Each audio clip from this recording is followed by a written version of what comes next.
MMA Roadshow, episode number 210.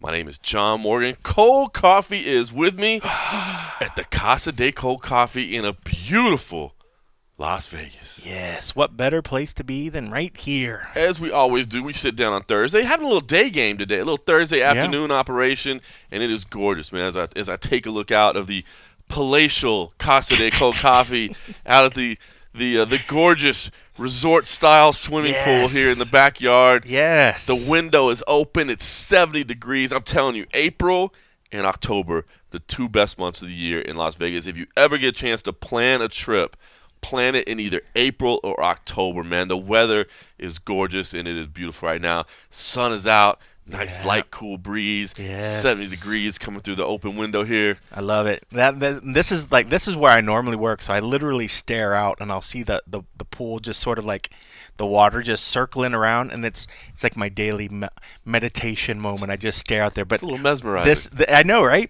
But this is like the perfect time of the year because I can leave the windows open. I don't have to have the AC on. I got the ceiling fan on, but with a nice breeze coming in. It's been super sunny. We had a little weird gray patch like a couple days ago or a few days ago. It was like really, really untimely and windy. I love it right now. And I'm glad you didn't describe too much of the backyard. You'd see my swing with the broken canopy on the top. Listen. I mean, palatial can mean a lot of things. Everybody's got their little blemishes here and there. You know what I'm saying? It's still... Just stare at the water. Just stare at the water. Well, I'll tell you what, man. It is a good week. It's a relatively slow week in terms of live events. I mean, certainly been no shortage of news. There never is in the MMA world, but crazy. I actually took vacation this week, man. I didn't go anywhere. A little staycation. Had to get the taxes done. Had to get some stuff done around the house. But that takes time, man. It's funny when you're younger. I remember the first time that easy tax or easy 40. Sure, yeah. I can't even remember what it is. 1040 easy. Yeah, I haven't been able to use that one in a while. But I remember, like, as a kid, like, it was kind of fun. Like, you did the taxes, you knew you'd be getting something back. And now, as an adult, it's like that shit takes like a day. Like, I needed a full 2 nights to get my stuff sorted. And I'm glad you did take a little day out because that's the kind of thing that you don't want to have to focus on other stuff. No. Cover the MMA beat and then try to go back and get financials and stuff. But at least you've had great weather and you're kicking it at the house. It's nice, man. It's been a little break every now and then. I don't need a full off season, but 1 week break from live events. And it's funny that you got to schedule it on off event weeks. That's totally it. Basically, once the UFC's quarterly schedule is out and once Bellator's schedule is out, I just looked at that week on the calendar and I was like, taking that week off. I guess I'll do that. And it's funny because Matt Erickson's off as well. Yeah. Like, he took the last part of this. And I started thinking about that. I was like, wow. Because remember at one point we talked about both of us taking this off. Yeah. And then I saw Matt off. I was like, man, there's no way we could have had everybody. It would have been everybody off. We should, by the way, welcome Dave Doyle to the staff at MMA Junkie. So he's just getting started. I haven't even had a chance to work a shift with him yet. Wow, is that what you're going to go with? I don't know. I'd have to talk about it. I don't know what people say. Double D. Double D. Big D. Ooh, I don't know if you want to go with that one either. I'd rather go Double D than Big D. Can't call him Little D. Is that if he gets mad at you? Is that Big D in your face? It's like, oh man, Big D was just coming right down my throat. He wouldn't stop coming at me. I was begging him to stop. Thank you, Bobby Green. Sir Arthur Conan Doyle. Sir Arthur Dave Doyle. I don't know. All right, we need suggestions there for internal. I have to work on that. I'm glad that he is part of the team. Yeah, so if you haven't followed Dave's work, I mean, Dave's been in the MMA game for a long time. If for some reason you haven't followed his work, he was previously at MMA Fighting, but he's done a couple other gigs along the way. So we're happy to have him on board full time. So welcome him to the MMA Junkie crew. I haven't had a chance to work a shift with him yet because as soon as he came on, I took vacation. So I'm anxious to get back to work, I guess, starting on Sunday and work with the new guy. So anyway, listen, I said it was slow in terms of live events. It definitely hasn't been slow in terms of news. In fact, hell, we've had fantastic traffic this week based largely around the Conor McGregor, Habib. That retired guy, man, he's doing great. That retired guy is still getting the headlines. I will say this, and I maybe I shouldn't say this, but I am actually happy that I'm off this week and I have not had to write a single word about that nonsense because you have to write it. Yeah, you have to write it. You can't ignore it. I mean, by far, it's driving all the traffic this week for us, but it is just utterly ridiculous, man. I see a lot of people taken the stand this week like, oh my God, this has gone too far. Now we're talking about wives. And no, look, it went too far when we threw a dolly through a bus window and people got injured. Like, it's not that all of a sudden now we've gone too far. We already went too far. We finally hit that spot. Yeah, no. That's the part that I don't get, where everybody's like, this has to stop now. We've gone too far. It's already gone too damn far. But I will be honest, man. It's embarrassing to me, man. This whole thing. I get it, man. Rivalries drive interest in the sport. Rivalries and intensity. It drives fan interest, and as I just said, it's driving clicks on our website. But to me, man, just the wife stuff, and I mean, it's embarrassing, man. It's embarrassing. It's definitely a black eye for the sport. I mean, as much as we want this to be a legitimate sport, with good-hearted people that just happen to like to fight for a living, that things like this come out, and then it's easy for the people that were kind of questionable about whether the sport was just purely a bunch of heathens, and then they see stuff like this, and then it's hard to kind of discount it, But what's interesting, for me is that these are two of the big money drives, money bringers for the UFC. And in the past, people have said a lot less stuff and got some serious slaps, on the wrist, right, or some serious punishment. And that's the only way that the UFC really needs to get ahead of this, is they need to punish these guys. Instead of just saying, enough's enough, we're going to meet with them. Yeah, how about you actually make a stand and say something? You already got a guy that, and Khabib that says he doesn't want to fight for a while anyways. You got a guy that's retired. What's wrong with actually now saying it's not going to hurt you or anything? But they need to come out and say something. And if not, I mean, it just glaringly shows their favoritism that they have towards certain fighters that they don't have towards others. But see, that's what I wonder is what exactly. Like, I like the fact that the UFC and Dana White, I mean, obviously a lawyer wrote that statement or whatever, but they came out with a statement, hey, we'll talk to the camps and all this. And I do wonder, I mean, what can they do? Because as you said, find their purse. Yeah, see, that's what I want. I mean, but then I think people will go, oh, now they're just being greedy. They're taking money from the fighters. I mean, they could not give him a fight. They could let him not fight. That's kind of what I was thinking. That's what I was thinking. If you're going to let him fight, but I mean, like, look at what the NFL does. I mean, like, it's written. People say, oh well, they're not unionized. There's not set rules laid down, but there is a code of conduct that they have agreed upon as being athletes, whether they're independent contracts or whether people consider them actually employees. Right. Part of the athletic code of conduct that they have agreed to says that they can't do this sort of stuff. So if the UFC just turns a blind eye here, then they're setting a bad precedent that I would think any person else that does something apologize, which these guys haven't even apologized, and then the UFC shouldn't be able to do something against them. I mean, they have to set the right precedent here and at least fine them or do something. See, I almost wonder if you let the stuff that says you can't go out there and be calling a guy a rapist on the thing, and you can't go out there and criticize and make fun of this guy's religion. Yeah. I mean, like, outside of the fact of, hey, you're bringing in a family member, you're talking about family, you're talking about wives, whatever. People talk shit about the boyfriends and girlfriends and the wives and the husbands all the time, but when you start bringing the religious, like if there was a religious garb that was chosen, then, all right, you're being ignorant, not being aware of what you're actually commenting on. Well, and I agree, and I think, because I've seen some people say, well, he wasn't making a comment about religion, and he was making a comment about the headdress that she was wearing in the wedding picture, which is part of religious belief and practice. So, and then he went back to say a goat was under the screen. He's like, okay, now he's commenting. Now he's just making a cheap shot on like the wife. Yeah. Like, that's an appearance thing, or that's just being a dick, whatever. But when it's about the actual thing, that's like going to who's the Sikh fighter that we have now? Arjan Bula? Yeah, and just be like, oh man, what a stupid fucking towel he's wearing on his head.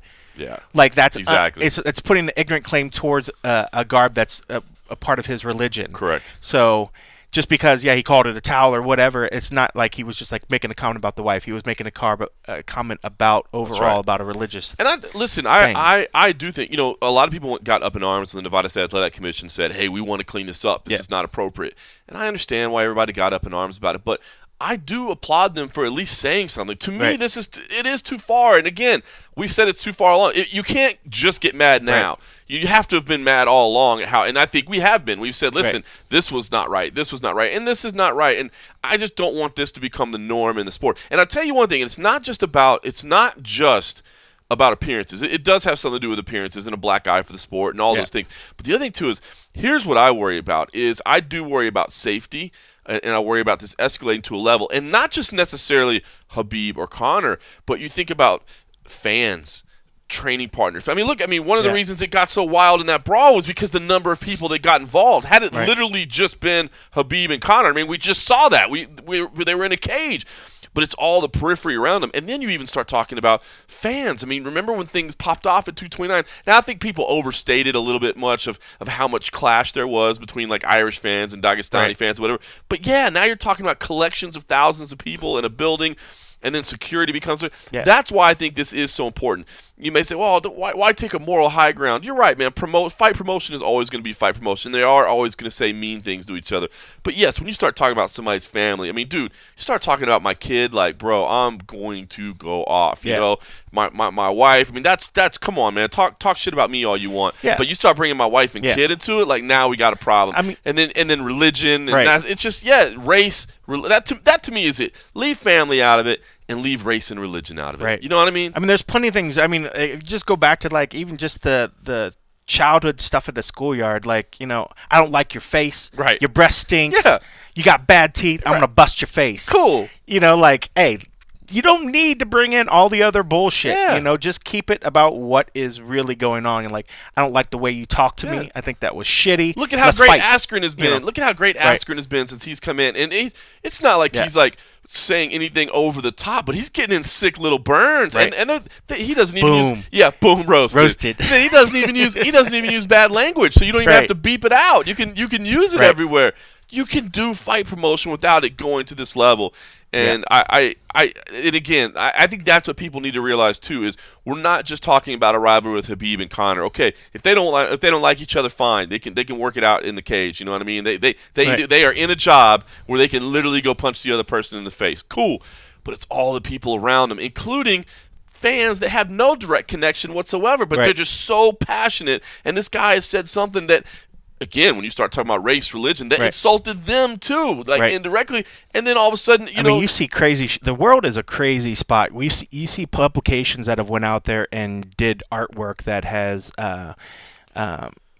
defamed or has put a bad light on, say, like Muhammad the Prophet and all this other shit, and you had people attacking. Yes. News outlets, and for them to think that it's only going to keep it in the cage, when you cross a certain boundary with certain people out there, this for them is absolute no territory. And whether or not they are a fighter or not, and if somebody is not a fighter, but this is something that you've reached a threshold to them that what you've done only needs to be treated with violence in their mind, like violence is going to come. So, like, got to be wary of, there's certain shit you just can't mess with without knowing that you could suffer the consequences of it, which I guess it's your right. If you want to go out there and you want to go there, do your thing, but you have to understand that shit's going to come to you afterwards, and it's not going to be pretty. It's outside of when, but that's why I say, talk about it, talk about him, what you don't like about him. I don't like the way your arm looks, motherfucker. Right. It bends all funny like you're funny looking. I'm just stretching your game is strong, My game is strong. Bro, your left arm is so much bigger than your right. What the fuck? What you doing, man? What you doing after work? I always wonder, it's kind of counterintuitive, but I wonder if the solution is when things like this happen, and gosh, I don't know where the line would be, because you look at something like what happened with Edwards and Masvidal, and like people want to see the fight now. But I almost wonder if the punishment is like, no, you guys crossed the line, so we're not making that fight. How about that? Like, we are not making this fight between you two guys because you've been acting inappropriately, or you've crossed the line, until this can get back to some respectable form of. I know it sounds bizarre as it's coming out of my mouth. Yeah. But it does seem like the way to do it is to just, because if all we're doing with this behavior is rewarding it. Conor is an incredibly wealthy individual because of this. Khabib didn't do too bad for himself either, you know, and all this is doing is fueling an opportunity for them to fight and make more money again. So it's just it seems weird that how can you punish them when in reality you're just going to end up rewarding them at some point, and other people are seeing it, man. That's the thing, is you're seeing the example. Other fighters are seeing it too, and it just snowballs. Not to mention, how can we one up that one? Yeah, exactly. How can we one up that? It gets to be okay to do that, and it's just not. It sounds funny to have these debates sometimes, because at the end of the day, we're talking about a sport where people literally punch each other in the mouth. It's crazy. Next thing you know, you're gonna have people jumping people in buffet lines. Just crazy stuff going on. That would never happen. When does it end? Perfect Perfect example. See, we don't need that. We don't need to have this type of behavior, man. Yeah. We got again. you can't be outraged now if you weren't outraged before. And unfortunately, I think we've been outraged all along. Right. I will say I don't necessarily blame the UFC for using it for promotion. It's part of what happens. That's why I'm saying. I mean, it's maybe out there. You don't do the fight. I mean, they've done their best at times, to shield stuff before it gets out there. But once it's out there, I guess I like the idea that now they at least embrace it. Because I remember it used to be you never talked weight cuts, you never talked to anybody struggling that didn't want to see it on whatever, and then they realize, hey, well, it's getting out there anyways, and people are looking at it, people are clicking at it. How do we spin this? Yep. How do we spin this in a way? And now they do. Now they just embrace it. I mean, especially once it's out there, you can't change it. I think we said before, I don't remember if I was talking with you or not about it, that like had there not been a live camera rolling backstage in London, I bet that Masvidal Edwards stuff never really sees the light of day.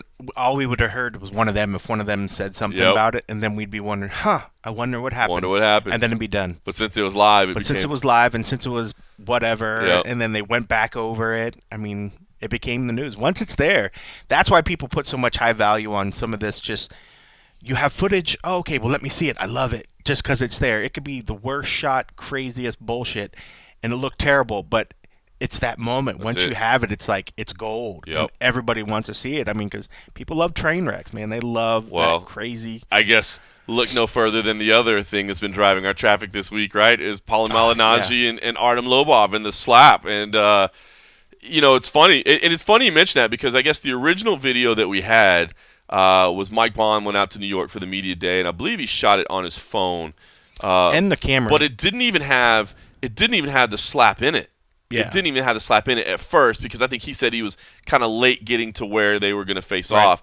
But it did insane views because people want to click on it, right? And then when you see it, and then what was crazy, and here we go, we can debate this too, but I mean, Bare Knuckles sent the tape to everybody. Like the organization, BKFC, sent the video to everybody. It was like, here you go. And it actually had the slap in it. And when you see the slap, it really isn't much of a slap. It really is not. And, not at all. And it's very much. But he still made contact. It still was a slap. But it was. It's very much like nothing. It's very much like what happened with Artem to set this whole thing off with Habib. Was like it was more of I imagine that was probably that's right. It wasn't. Yeah, because he was just kind of like talking to his face. It was more of like big brother and or son and somebody like take my name out, just like a little gangster slap on the mat. Not a full off like. Full-on pimp slap. Full-on pimp slap. It wasn't.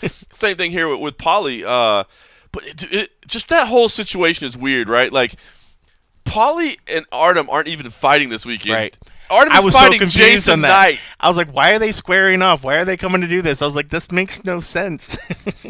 I guess it worked out great for him because, and here we go. It worked out great for him because they got eyeballs and they got people talking about him. But it just seems like this is all we got. This is the only way we can promote the sport. It's just this dude hates this dude. Yeah. Like, can't we just like this guy's an incredible martial artist? Look at what he's done. Look at what he overcame. Look at what he. I don't know. And I did appreciate they sent it out. I mean, that's kind of been their. I guess their way they've been doing stuff. They're like, you want footage? Here you go. You know. Oh yeah, no, we appreciate it. You want this great footage? Business. It was because I could tell because not to get too technical, they send it in like a vlog format, so the color was all washed out. Right. So I had to like doctor with it. And then remember, we had the stuff from Bond. He's like, oh, well, we also have the BKFC. I'm like, everybody's got that one now. I was I want footage that is 100% ours. Right. So that we can monetize it, we can put it out there, not put out whatever, even though their view was better. That's why I use it only on B-roll on one particular other video, whatever. That's why the importance of just being in somewhere. You never know what you're going to get unless you're there doing it, So, yeah, that was crazy. What did you think about the promoter coming out and saying, like, this is the best thing that could have happened? I mean, he's like not lying. He's not lying, right? Is it bizarre, though? Aren't you supposed to denounce it a little bit or say, we could have never anticipated something like this? Yeah. We're so disappointed. I like the honesty and the openness, and I think also, too, what they want to do is they want to shake up the norm of what's been going out there. So I think part of, even like I love how T-Mobile disruption. Yeah, they're like we're the uncarrier. We're not your normal. We do things differently. We're wild. So like I think with this, I think it was refreshing for them to say, hey, like nothing's going to sell that card like literally those two getting in each other's faces. Just like the whole McGregor and Conor that whole tour. If it wasn't for that tour, I'm sure people still would have bought it. But to think that maybe that it wouldn't have had the same numbers if it wasn't for that tour, putting them in each other's face leading up to it. Sure. I would welcome the idea that the numbers wouldn't have been as great if they didn't do the tour. So, I mean, like, at some point, I think you just got to embrace what it is and just agree that once people see that conflict, it's going to sell the thing. So I think for him to be like, we love it, I'm sure he wouldn't have wanted it to literally get physical, but the fact of these guys getting in each other's face, they would have probably appreciated. But since it did happen, and ultimately nobody really got hurt, right? And there was a lot of other people right around there that it could have got bad.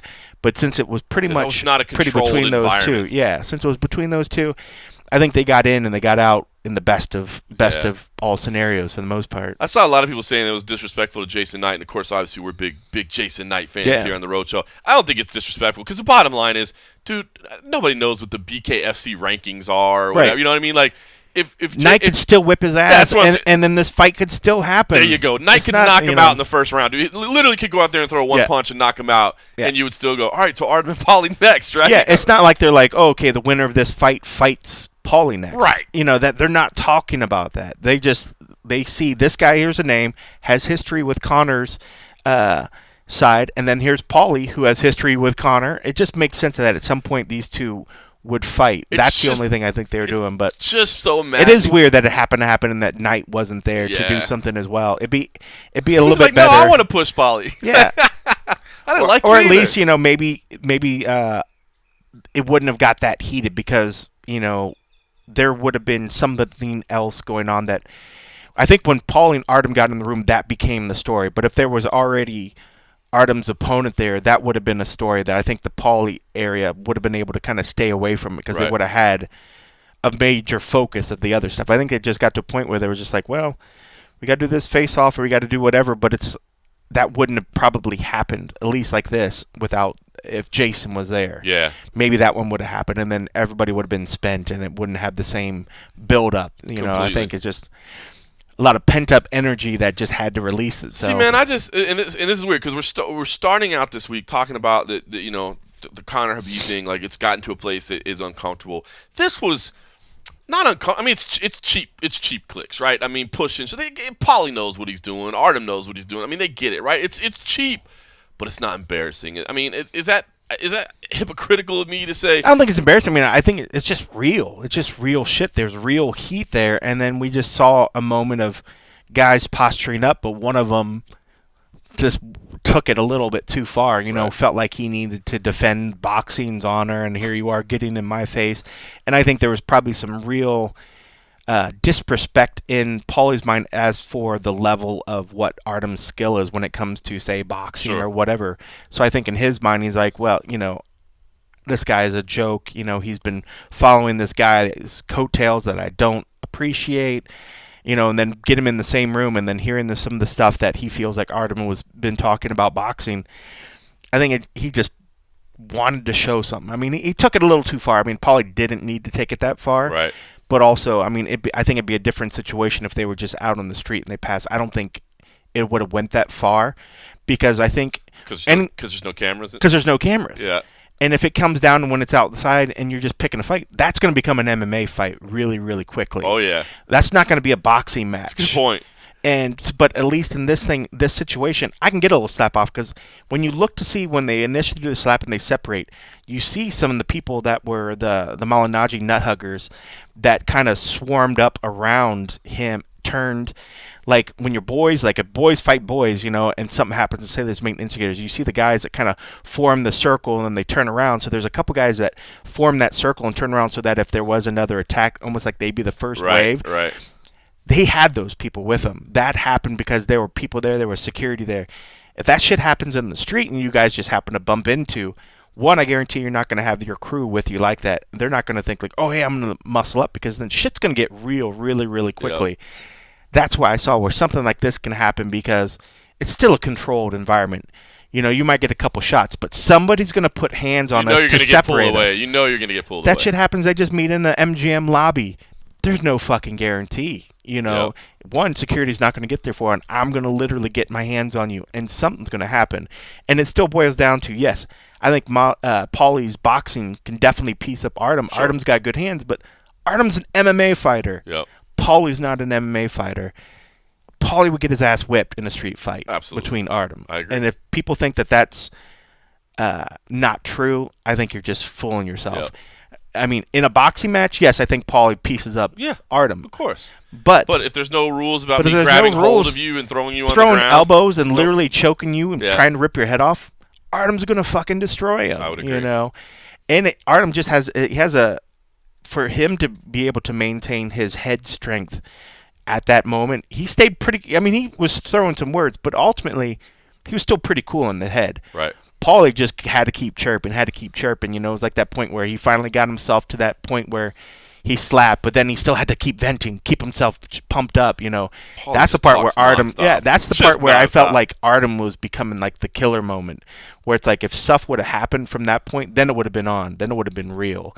Like if Paulie and his crew would have went towards that side, I think Artem would have fucking just unleashed.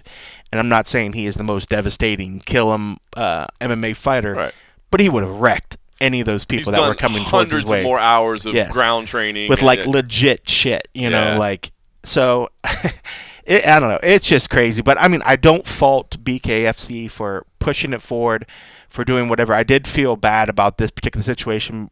I'd be interested to see what Knight's thoughts are. So I'm kind of looking forward to kind of see if we can get him to really say something about it. But I don't know.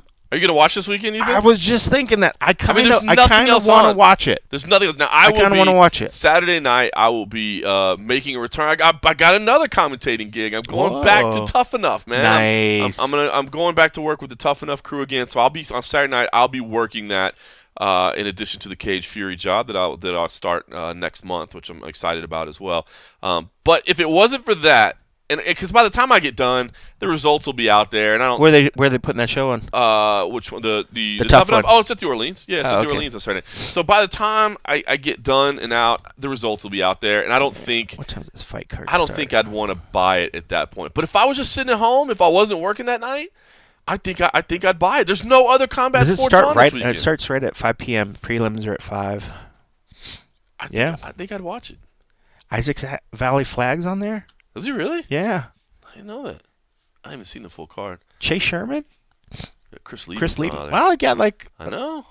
Johnny Bedford. Wow, there's a lot of MMA peoples. I know. And I think that's smart. I think you got to have the crossover.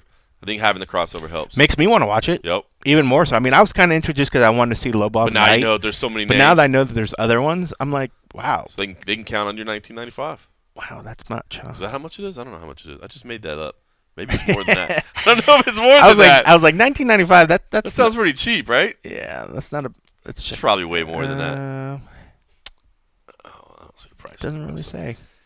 Yeah, it's probably more than 1995. I was living in a dream. But that's a nice price point, though. I would probably get on that, but I'll keep clicking on here and see if I can. I know. You know, I just know I sound like a hypocrite because I'm saying like talking about.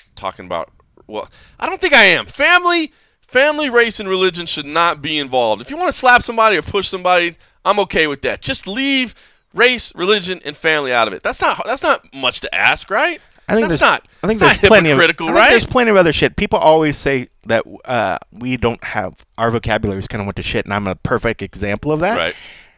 Just do the work. Find the stuff. Make it more cerebral. There's shit you could talk about without having to go a cheap route that is really just bad. Yeah. It's just bad. Day drinking Dawn. That was a good one. That was a good line. I like that. See, it's creativity. You got to come up with creativity.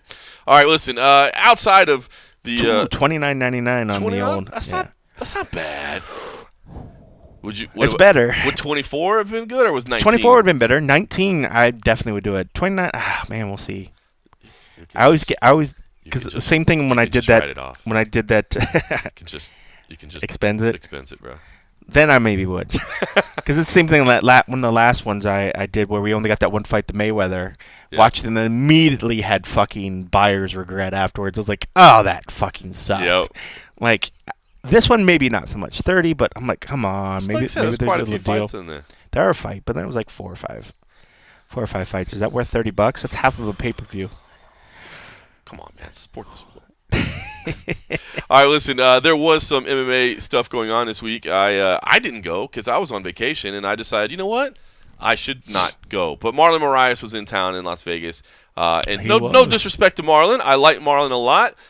He's an incredible fighter and a really nice dude. I just decided, you know what? I'm taking time off. I should stick to my guns and keep my time off because I have a bad habit of just working during my vacations, and I didn't want to do that. But you went there and you had a chance to speak with Mr. Moraes, and I figured, you know what? Let's play that and share a little bit of cold coffee's work out there in the field. Here is Marlon Moraes at the UFC Performance Institute. Well, obviously the big question, you finally got to where I know your goals have been for a while, getting the title fight with Cejudo. How does it feel to finally get there? And is Cejudo the opponent that you thought you would fight when you were coming to fight for a bantamweight belt? First of all, I'm very happy, very excited, very determined. I'm going to get June 8th better than ever. That's the fight of my life.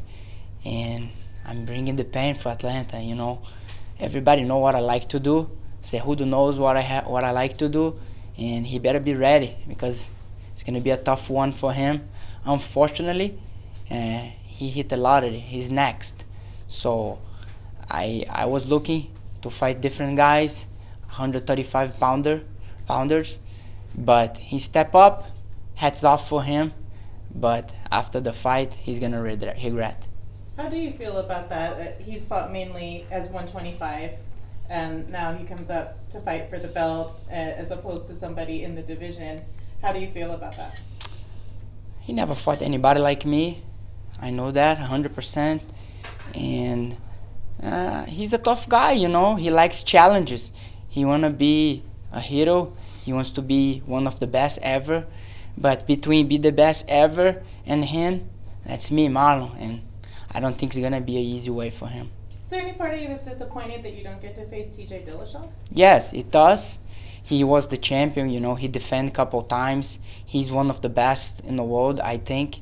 I don't care if he says what happened to him. Skills-wise, he's a very good fighter. His skills nobody can say nothing about. And one day we're going to meet. What brings you to Las Vegas for this camp? I came to Las Vegas to do a couple tests and take advantage of the UFC PI. That's such a huge structure they have for us. And I'm here. I'm very well treated here. They're doing the best for me. I'm very happy. I'm very happy with the UFC. And I can't wait to go back home and blood, sweat, and tear, training camp, get back to see you all and fight week, and you guys gonna see what you guys never see before.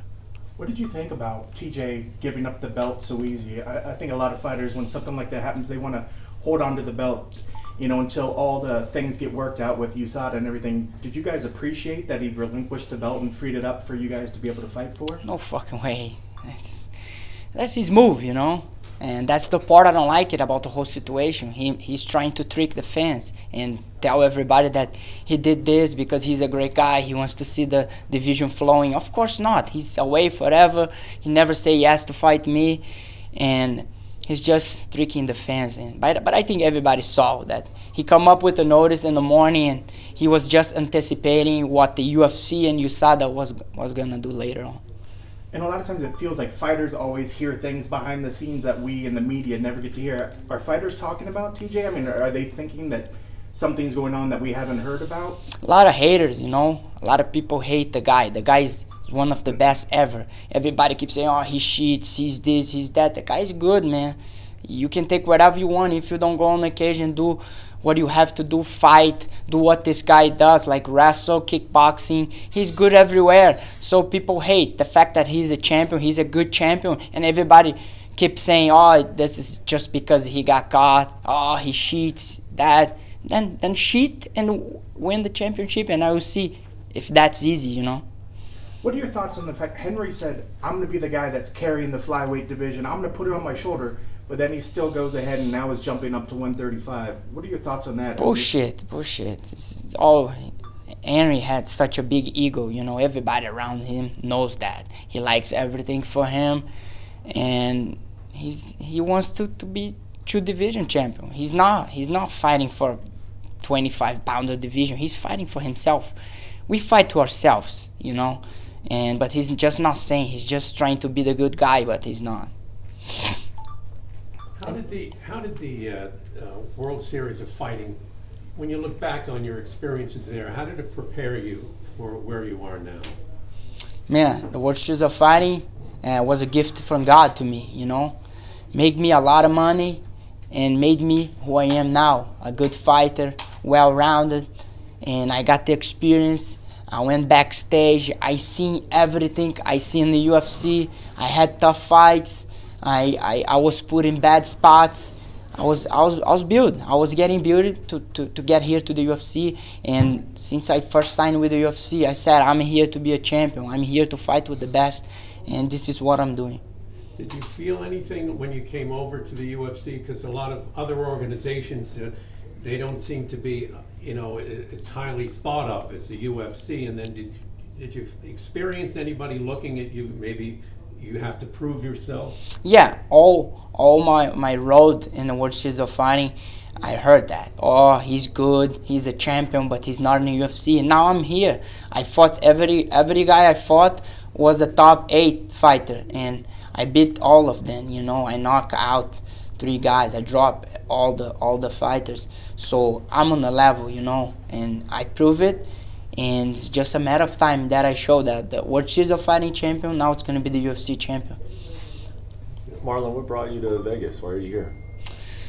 I'm here with the Brazilian TV, and we are doing tests for UFC with the UFC PI, and I'm making sure I get the best preparation for this fight. That's the best fight of my life and the most important. So are you having part of your camp out here, or you just came for like a quick? I have training partner here, Paul. He's a very good fighter, and he's here. We spar here, we train here. I meet with guys here that I know, and I'm training. That's 10 weeks for my fight, and I want to make sure that I'll get there the best Marlon you guys ever see. You won't be here the full 10 weeks though, will you? No, I'm leaving today. Yeah. And I want to go back home, back to New Jersey, back to Ricardo Almeida, Mark, Frank Edgar, Anderson. I'm going to be with all my coaches, the guys I'm with 8 years, and that's the guys that they all trust me. They put a lot of work on me. If I'm here now, it's because of them.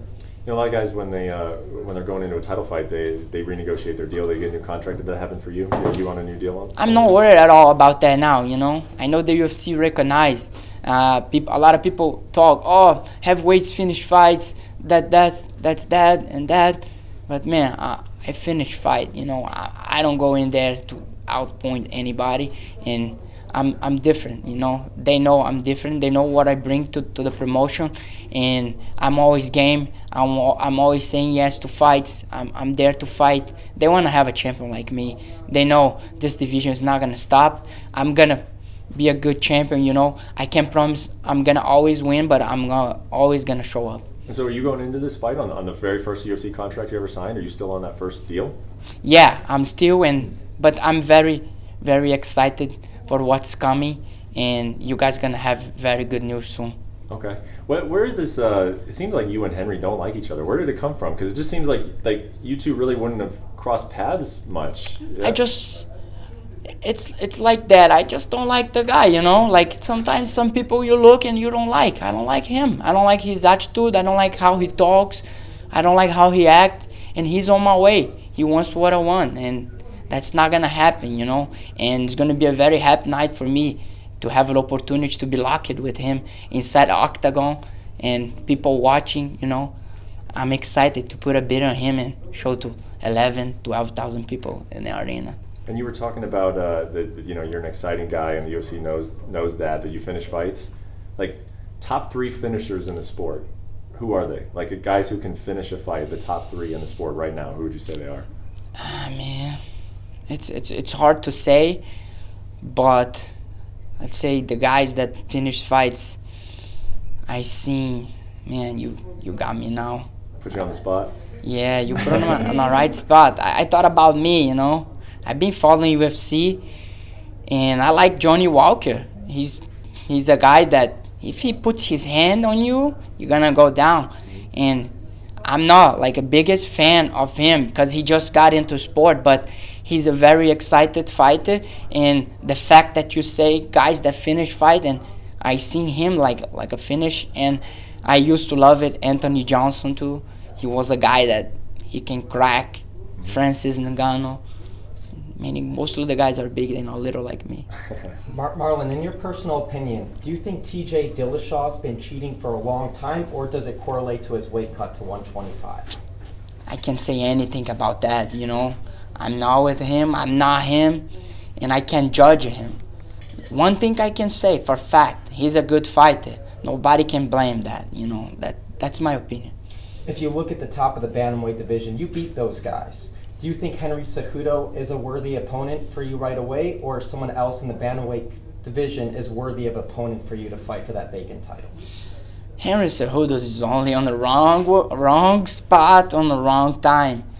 And that's many guys in the division. I think we can have a lot of challenges, you know. And I don't want to mention names now, but definitely in the top 10, that's many guys that is going to eventually be fighting for the title. That's many guys that they have the ability to get there. Headlining UFC 238 in Chicago, what's your one message for all the fight fans in Chicago getting that one pay-per-view every single year? You don't want to miss that, you know. You guys gonna go. You guys gonna watch a guy that wants to hold the other one, and the other one that's coming to take his head off, knock him out, hurt him. That's what you guys gonna watch, you know.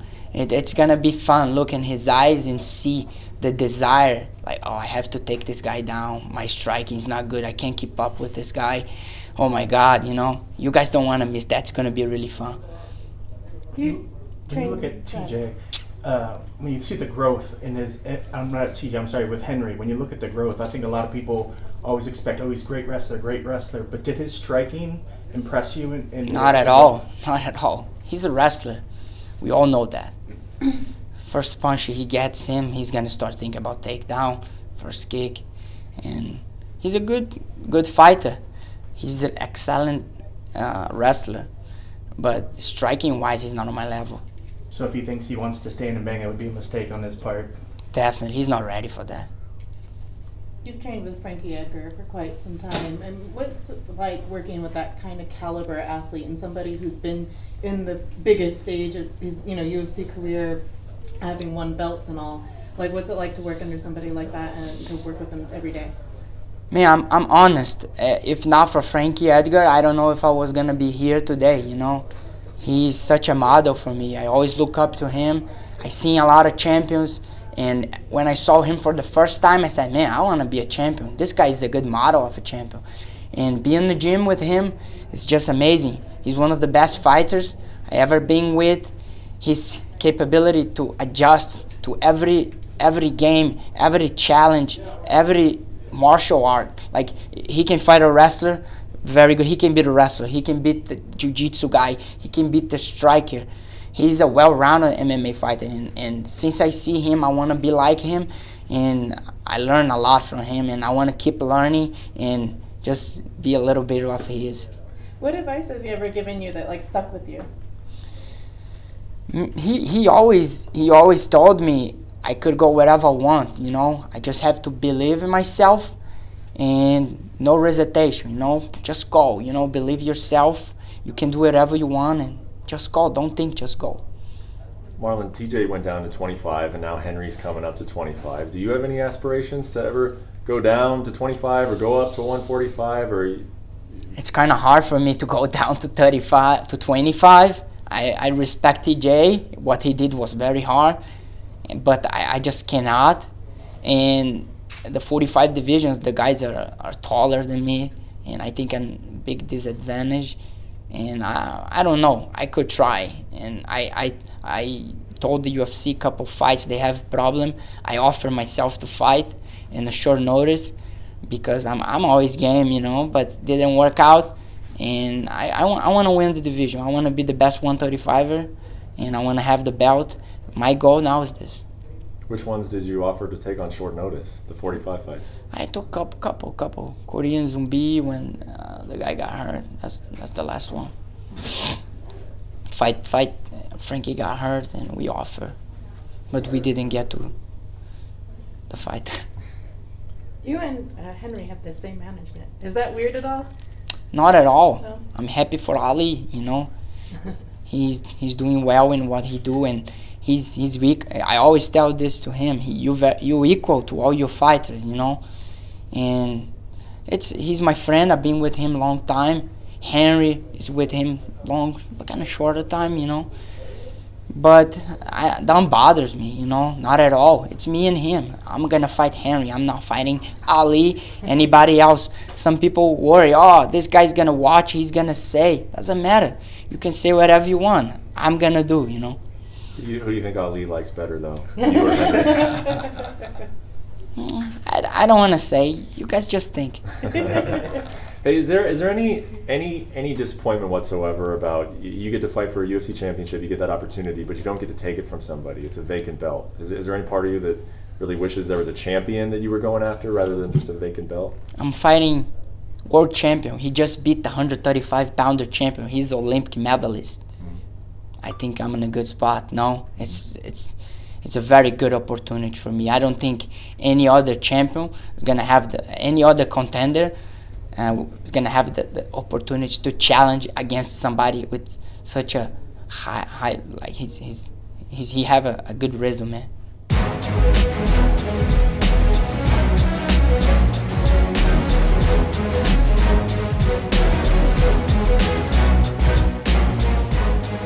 All right, welcome back to the MMA Roadshow. That was Marlon Moraes speaking with the Las Vegas media, and I gotta say, Cold Coffee, man, the dude is coming out of his shell. I like it, man. I always thought of him as a very kind of a quiet, reserved, and he's very polite. He's very nice. He's very friendly. Maybe it's kind of he's kind of got the high like Mike Tyson voice or something a little bit too. It's a little squeaky for a guy that kicks people's asses, so maybe that makes it sound like more fun or whatever. But I like him. I feel like he's opening up a lot, and I like it. But I do. Tell me this. You were there in person. I just saw the audio. I haven't watched the video, but it is available on YouTube if people want to watch it. But the animosity with Cejudo. Right. I was very surprised. I was going to say, do you buy into that? Or they do share a manager at Dominance MMA. Do you think maybe would they go that far as to cook up a little plot to make things a little more interesting? Or do you feel like there's some sincerity there? Because I will say, I feel like you're asking me to put my conspiracy hat on. Well, a little bit, but well, here's the thing is, because I will say this, like Henry Cejudo is a little, like he does have some arrogance to him. Like he's got some swag. But I like that. That's who he is as a person. I think when he first came into the MMA world, he was trying to be Mr. Gold Medal, All-American, you know, and I think people saw kind of the fakeness of it, and I think he's started to be a lot more real. And yes, he does some goofy stuff like the snake with TJ Dillashaw on stage. I mean, he does some goofy stuff.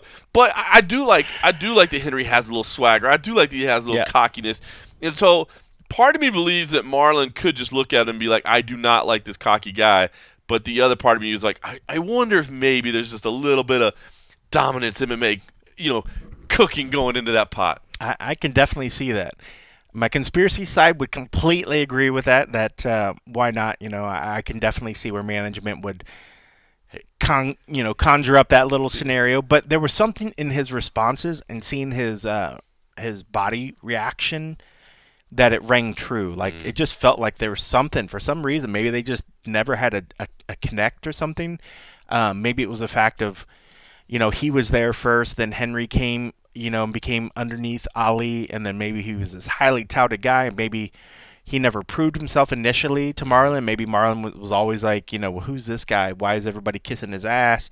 And maybe it just festered, and maybe something happened. But watching his reaction and listening to what he said, I was really surprised with sort of, how much sort of vinegar he was spewing, when he came out. I was like, too. Wow. And it was like right from the get-go. Yep. But none of it, when I was listening, felt faked.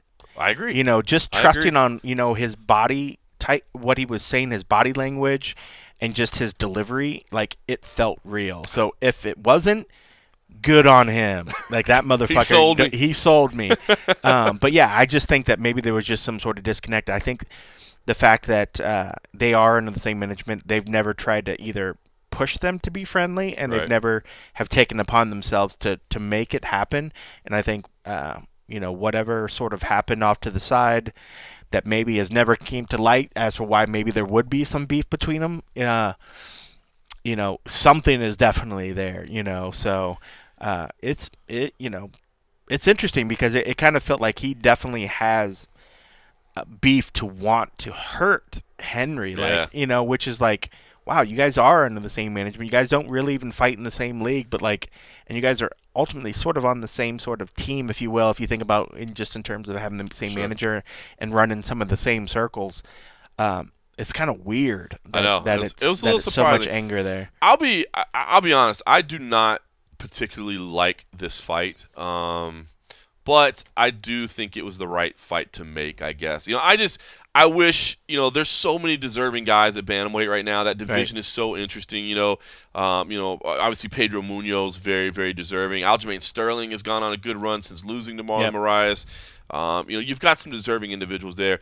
But, I mean, if Henry was willing to let TJ come try to take his belt, I know that TJ is no longer involved, but I think Henry probably did what he needed to do to earn this, to earn this responsibility. And I do wonder, in any way, would there be any good for Cejudo to win the bantamweight title and then go back to flyweight? Like, would that be enough to drum up more interest in the flyweight division, to try to say the flyweight? If the guy's like, dude, what are you saying? We suck as flyweights. I went up to bantamweight and I beat that dude, and then I threw his belt on the floor because I didn't want it anyway. Yeah. Now I'm going back to flyweight where I say I belong, because that is the only weird thing about Cejudo right now, saying like, I'm going to save the flyweight division by going to 135 pounds. Like, what? How does that work? But I do wonder, like, in a long play, if he went up to 135, won the title, and then just like dumped it and said, I'm going back to flyweight where I'm the actual champion. I just wanted to show you guys that talk trash about the fact that these guys suck at flyweight. No, we don't suck, and we could beat guys in your division too,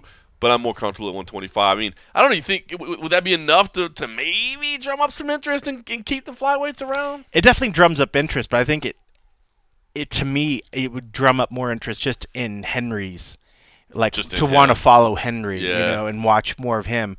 I mean, which ultimately, if you have the guy that, we thought the same thing about DJ, it's like, here's this guy that's just literally destroying people, pound for pound, one of the best ones. And if that wasn't enough to drum up excitement for the division, I think the idea of actually going up and beating the higher class, DJ never did that.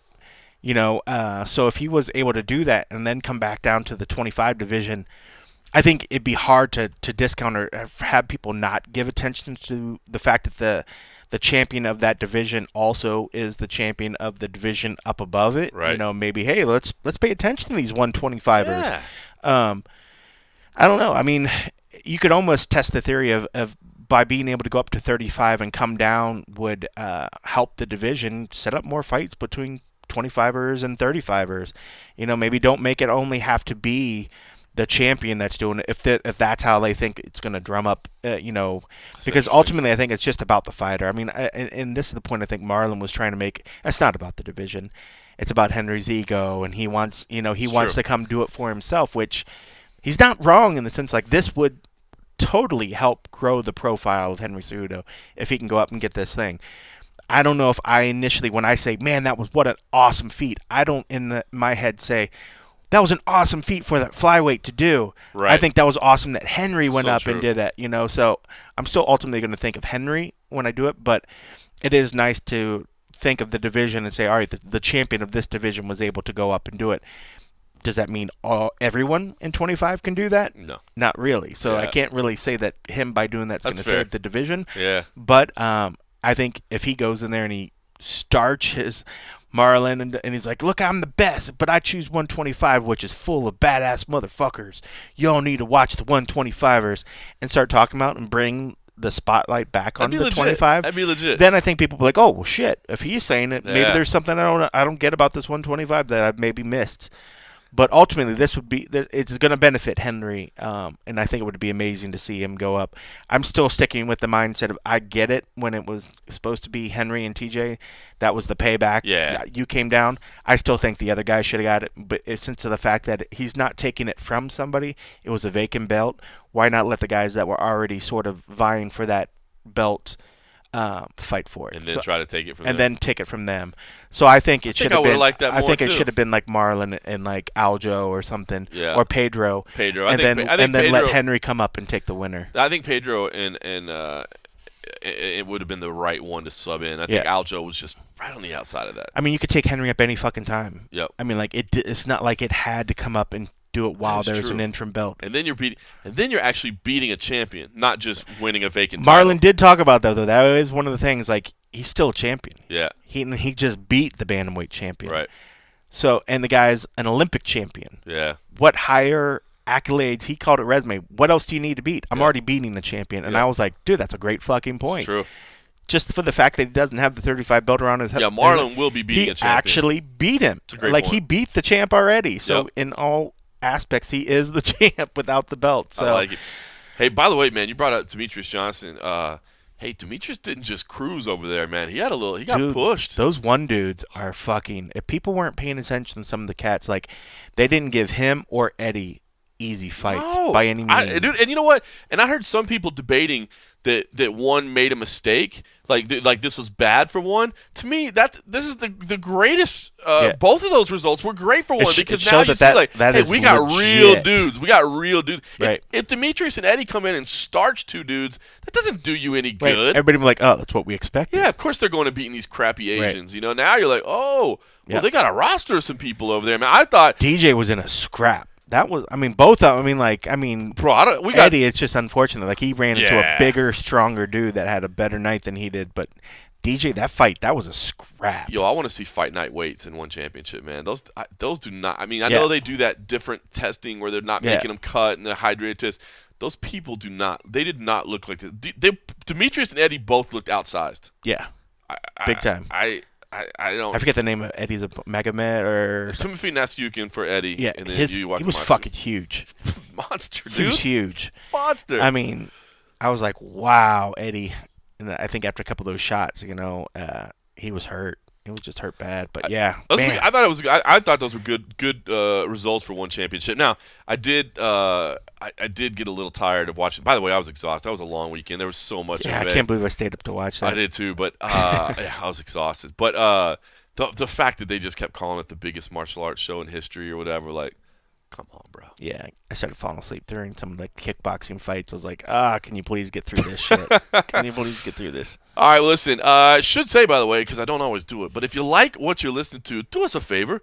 Go into iTunes. Make sure you subscribe, obviously, first and foremost. But then take a little second. Give us a rating. Leave us a review. 5 stars. We'd appreciate it if you can do. Give us some feedback, positive, negative. We'd really like the positive. It makes us feel good. No one likes negative. You know what I'm saying? I mean, but, if you feel you must be negative and offer us something. No. Okay, save your trolling for random other YouTube channels. There you go. Save your trolling. But, yeah, take a second to log in. I forget to ask to do that, but it does help our show. It helps other people find our show. So I would certainly appreciate it. All right, speaking of doing good things, I didn't advertise this because this is, UFC matchmaker Mick Maynard. I had a chance to speak with Mick Maynard, but you would say, well, I thought matchmakers can't give interviews. Well, they can't, so that's kind of the point. We couldn't talk about anything UFC related, at least not on the record. What? No, but listen, Mick lives down in Houston, of course. He used to run Legacy, so we've known him for a long time. He's a good guy, and he is taking part in a charity, a fundraising event called Brujitsu on April 20th. And if this doesn't fit right in line with the MMA Roadshow, hashtag Frosty Beverages. They're throwing the mats down at 8th Wonder Brewing in Houston. And for $20, you can come. You can take part in an open mat, get some roll in with some training partners, kind of test yourself there, and then you get 2 beers as well. Whoa! All for your $20, and it all goes to a charitable organization, the We Defy Foundation, which is an organization that works with vets. Basically, pays for them to do jiu-jitsu and helps and teaches them awesome. to do these returning vets. So anyway, I didn't put it on the advertising. I thought it'd be kind of false advertising to say, hey, by the way, Mick Maynard was a guest this week, but he is a guest. Yeah. Because I had a chance to talk to him about this organization, and I figured, hey, why not play a little bit of audio from Mick Maynard, even if it's not the questions you would have loved to ask him on air. If you want to get those answered, you have to give him a few beers and run into him at the bar, and then you get those answered. Here's Mick Maynard. Well, let's talk about this event, man. Brujitsu, combining beer and jiu-jitsu, which sounds about like the perfect combination. So, how did this? It's life. Yeah, that's life right there. How did it all get born, man? How did this concept come together? Prior to joining the UFC, I ran an organization called United States Amateur Combat Association, and that was where we did all of our amateur events through. but it was a non-profit, and so basically it was put together so that it's required to do that in Texas in order to do amateur events, but it was also a good way to be able to give back to certain charities and so forth. And so we would do work for different organizations. And, of course, then I joined the UFC and had to put all of that stuff aside. And, this just seemed like a real cool, fun way to build community and to raise money for organizations again. That's awesome. So what is your involvement exactly? I mean, are you helping run this organization? Are you involved with these people? What's your full involvement in it? Well, it was basically, I guess I want to say this carefully because I think someone else had done jiu-jitsu before, once before in Minnesota, but I had no idea that was the case. I had been talking with the Eighth Wonder Brewery, which is a local brewery here in Houston, for it's been a couple of years. We've had discussed it and then it's kind of gone away and talked about it again.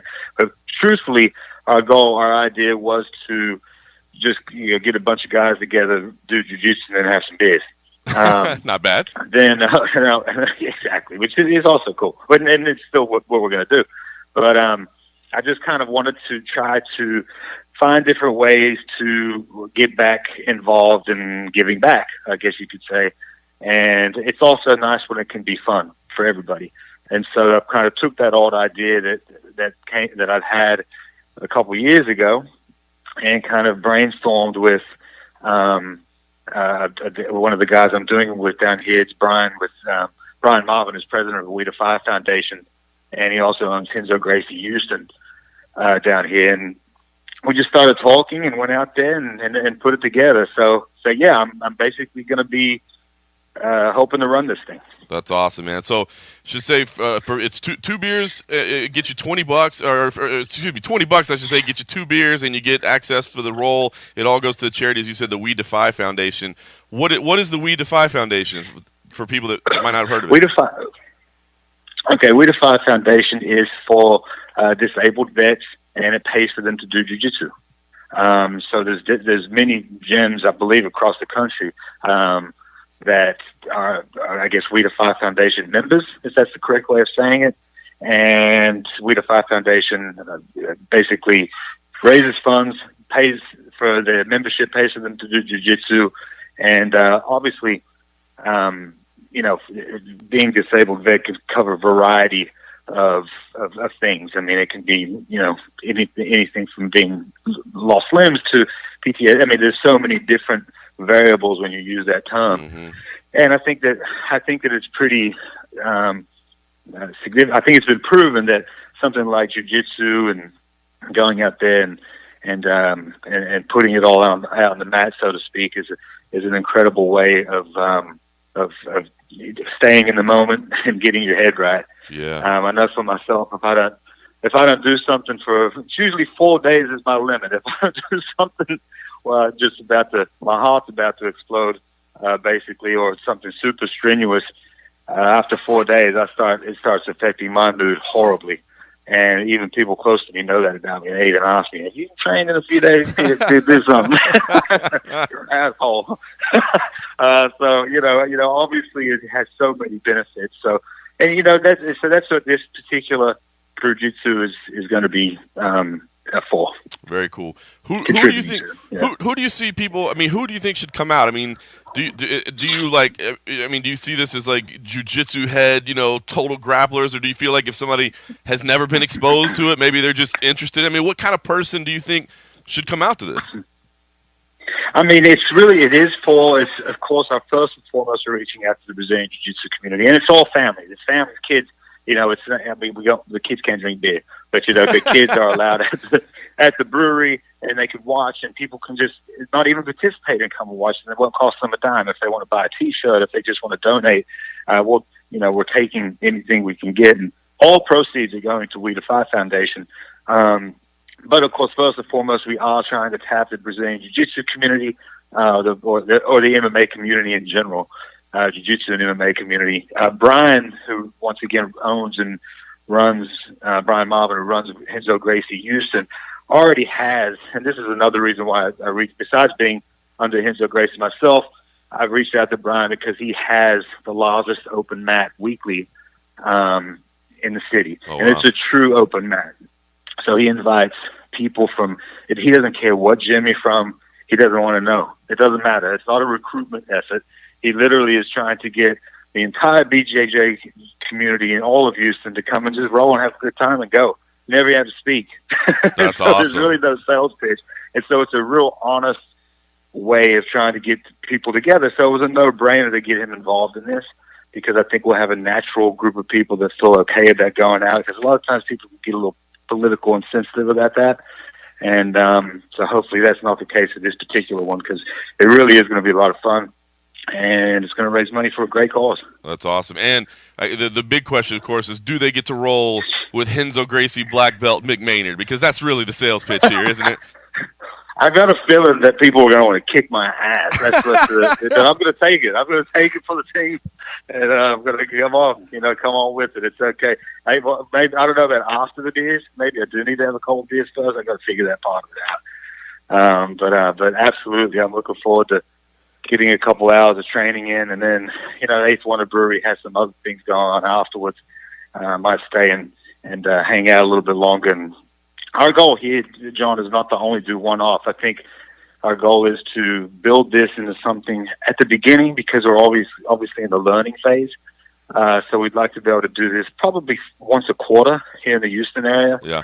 I've already reached out to Safe at Fortis about the possibility of teaming up with him, because he's part of the WeDefy. His gym is part of the WeDefy Foundation as well, or member or affiliate, however word they use. But I reached out to him about doing it in Dallas. I've even spoken to Lene with PR about the possibility of them going to Vegas. So you never know how big this could get. And as far as the charities that we want to work with, it really isn't limited to WeDefy. This one is with WeDefy. But I've got, I guess, passion for lots of different, honestly, at-risk youth is something that is what we did when we were running the amateur shows, which we were very passionate about. So we were trying to put together scholarships for at-risk youth. So I'm open to all sorts of, let's just go out and do some good shit and help people. That's awesome. I wouldn't even mind, honestly. One of the things I think would be cool would be even teaming up with Brian Ortega in California, maybe. Ooh. And because he has his foundation, and that's something that speaks for him. And why not? Let's go out there. Let's put together, to help the entire MMA and jiu-jitsu community would be involved. And obviously, I'm sure Brian wouldn't say no to some contributions.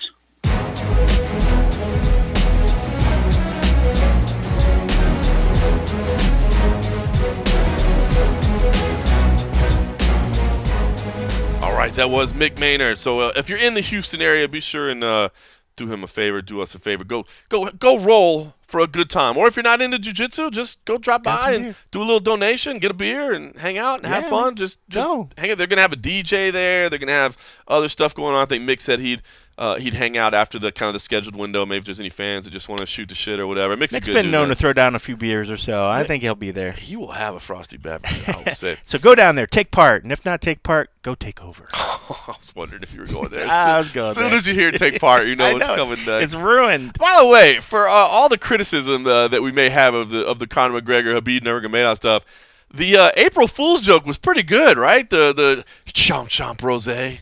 Oh yeah, that was pretty good, man. They put some production into that, man, and I think he had some people going for a little bit. He was releasing a rosé, and then the full commercial, and it just like cuts to him. And he's like, "Shut up!" He's like, "We make awesome. Whiskey." I thought that was pretty phenomenal. Yeah, that's good shit. All right, so I want to share a little bit of news that the news got out there. Macy Barber, it came out that she's going to be out for I think 8 to 12 weeks as her hand recovers. I had a chance to speak with her. We played it on the last episode. I think you jinxed her.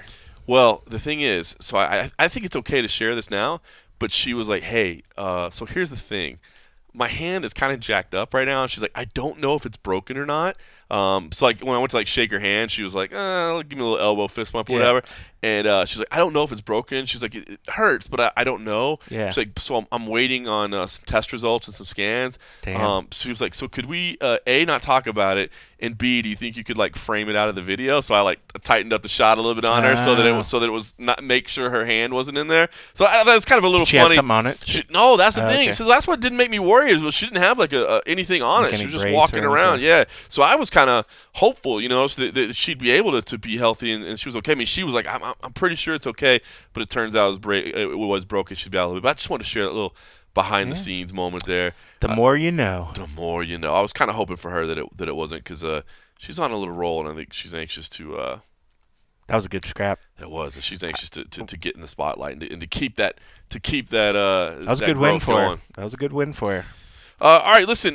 Next week, I should say, we will be in Atlanta together. So me, you, the young Mike Bond will be there as well. We'll be covering UFC 236. So the road show will definitely be on the road, and we'll get to do it together. We don't get to travel as much anymore. It seems together. I don't get to travel at all anymore. It seems. I'm not going anywhere in May at all. And part of that's because it's my son's birthday in May, and so I'm staying home for some of that. I've decided that I just can't go to events on my kid's birthday anymore, man. It's to the age now where, you know what, there's going to be a fight the next week. You gotta remember what's important. You know what I mean? And so I'm not going anywhere in May, but we're gonna have next week together. But listen, you've been staying busy. You've been hustling.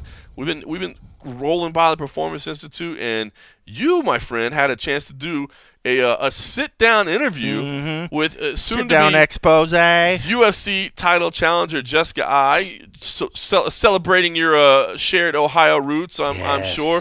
But listen, we did nothing but just talk Browns and like fist bump the whole time.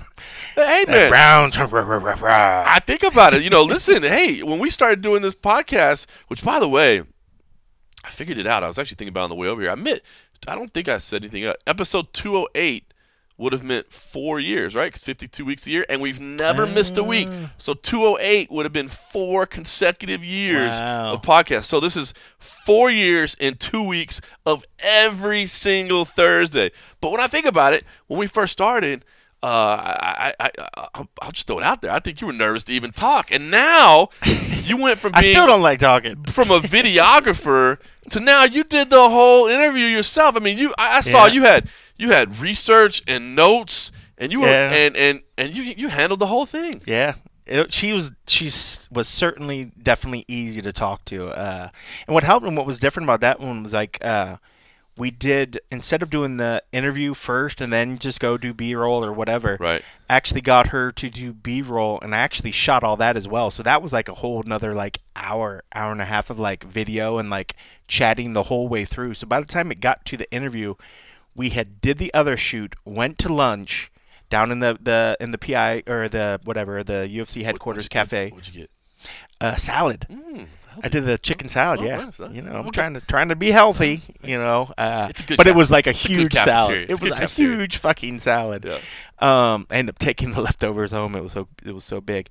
But then we went upstairs, and then we were able to sit down and do it. But it was like I had already felt like she had already opened up so much the whole time then if that at that point it was just a nice, easy conversation.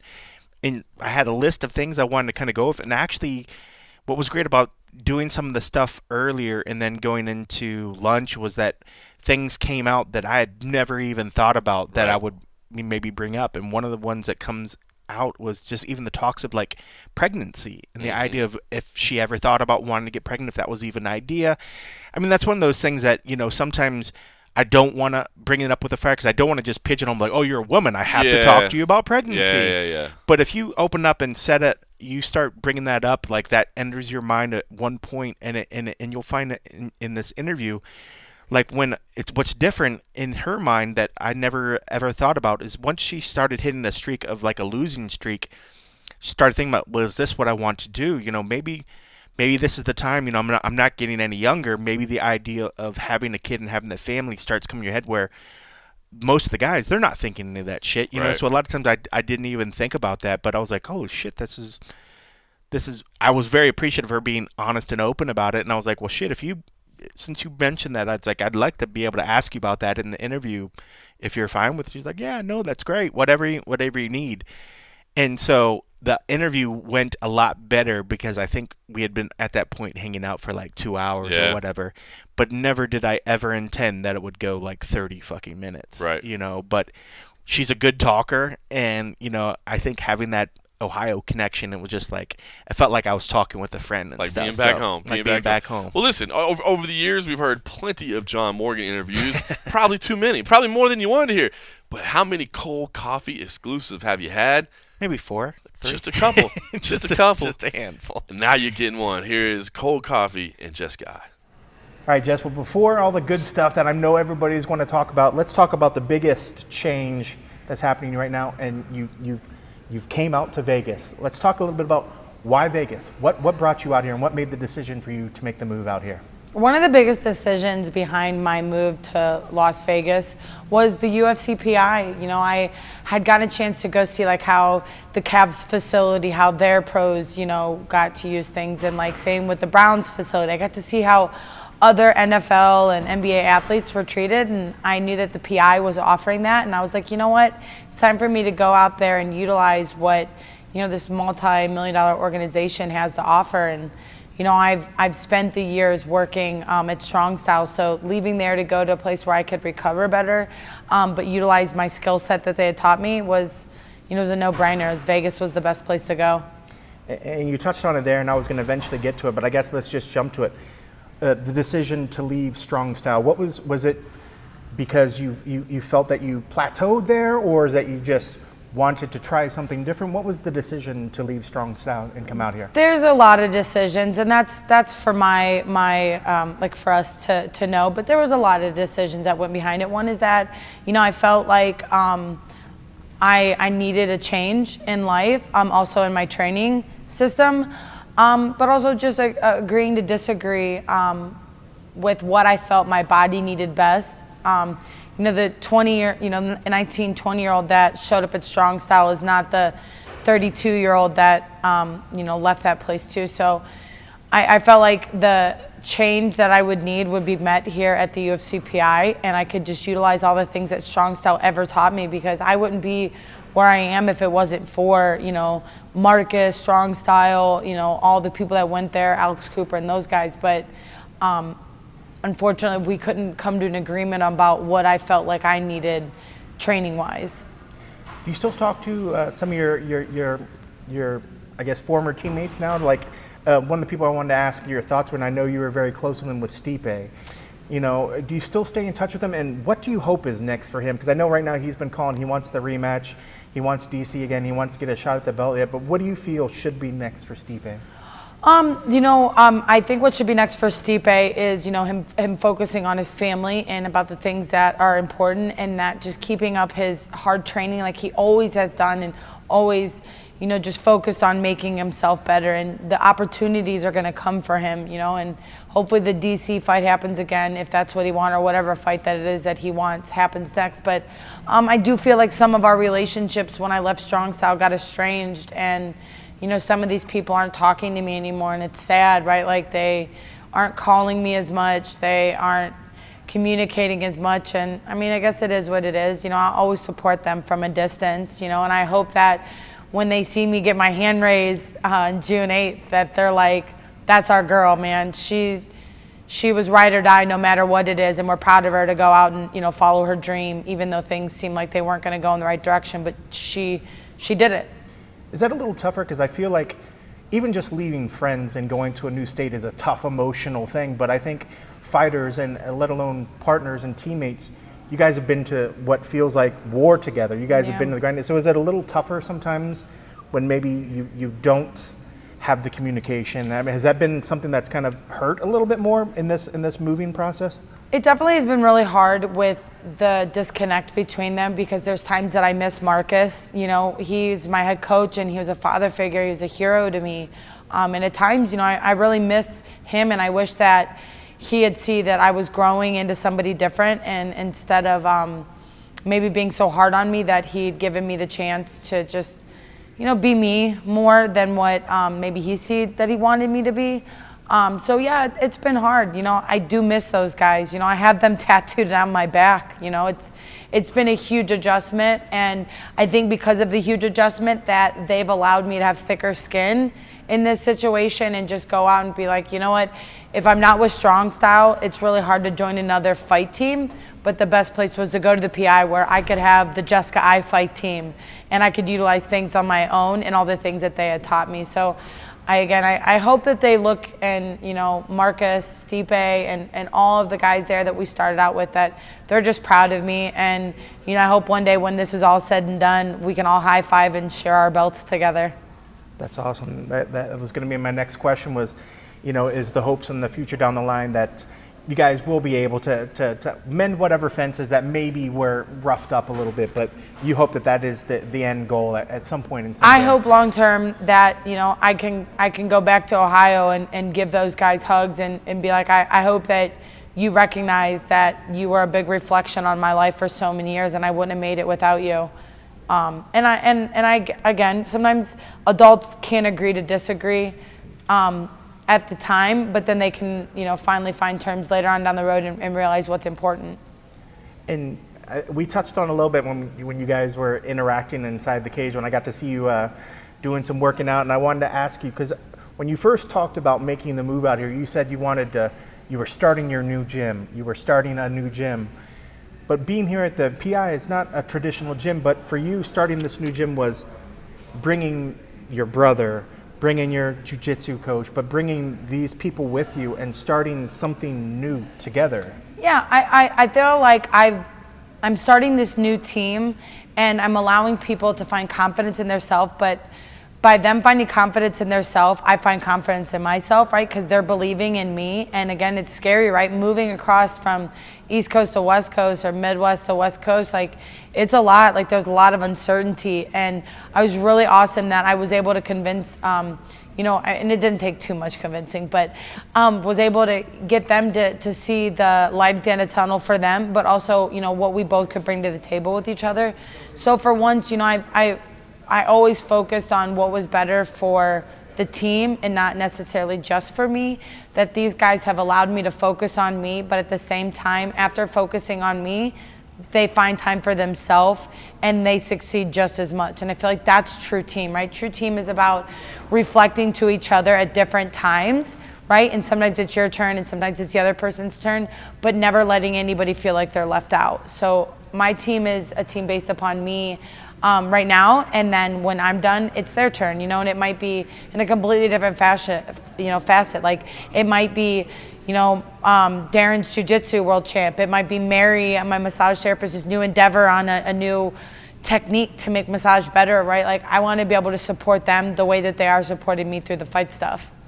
And what's great, and you know, a lot of times people say, oh, my fight team's a family, but for you, and especially with your brother, that is legit family. So what's it like to go on this journey and be able to share this journey with your brother alongside of you? You know, me and Casey, to share this journey with my brother Casey is, you know, we've been through the ringer. We've even had our bad moments as brothers and sisters, and we're times that we didn't talk to each other and we're mad at each other. And, you know, ultimately when our father passed away, it was like, you know, like, let's not do this. Like, let's not constantly find reasons to not talk for long terms. Like, let's be cerebral about our thinking and let's try to talk through our differences. Let's agree to disagree, but still always know what the end result is that we love each other and we're family and we got to be there for me. And someone texted me last night and said, I remember the first time I watched you fight. When you left the cage, you jumped into your dad's arms. I can't wait to watch you win this world title and jump into your brother's arms. And I turned over and said that to him, and we just both had like this blushing moment. We're like, holy crap, like we really are going to be world champs, and I'm going to do the same thing for you. And then I hope one day I can be there in the cage, you know, for him, and he can jump into my arms and I can congratulate him. You know, it's like the passing of the torch in such a great family way. Like we're breaking the cycle.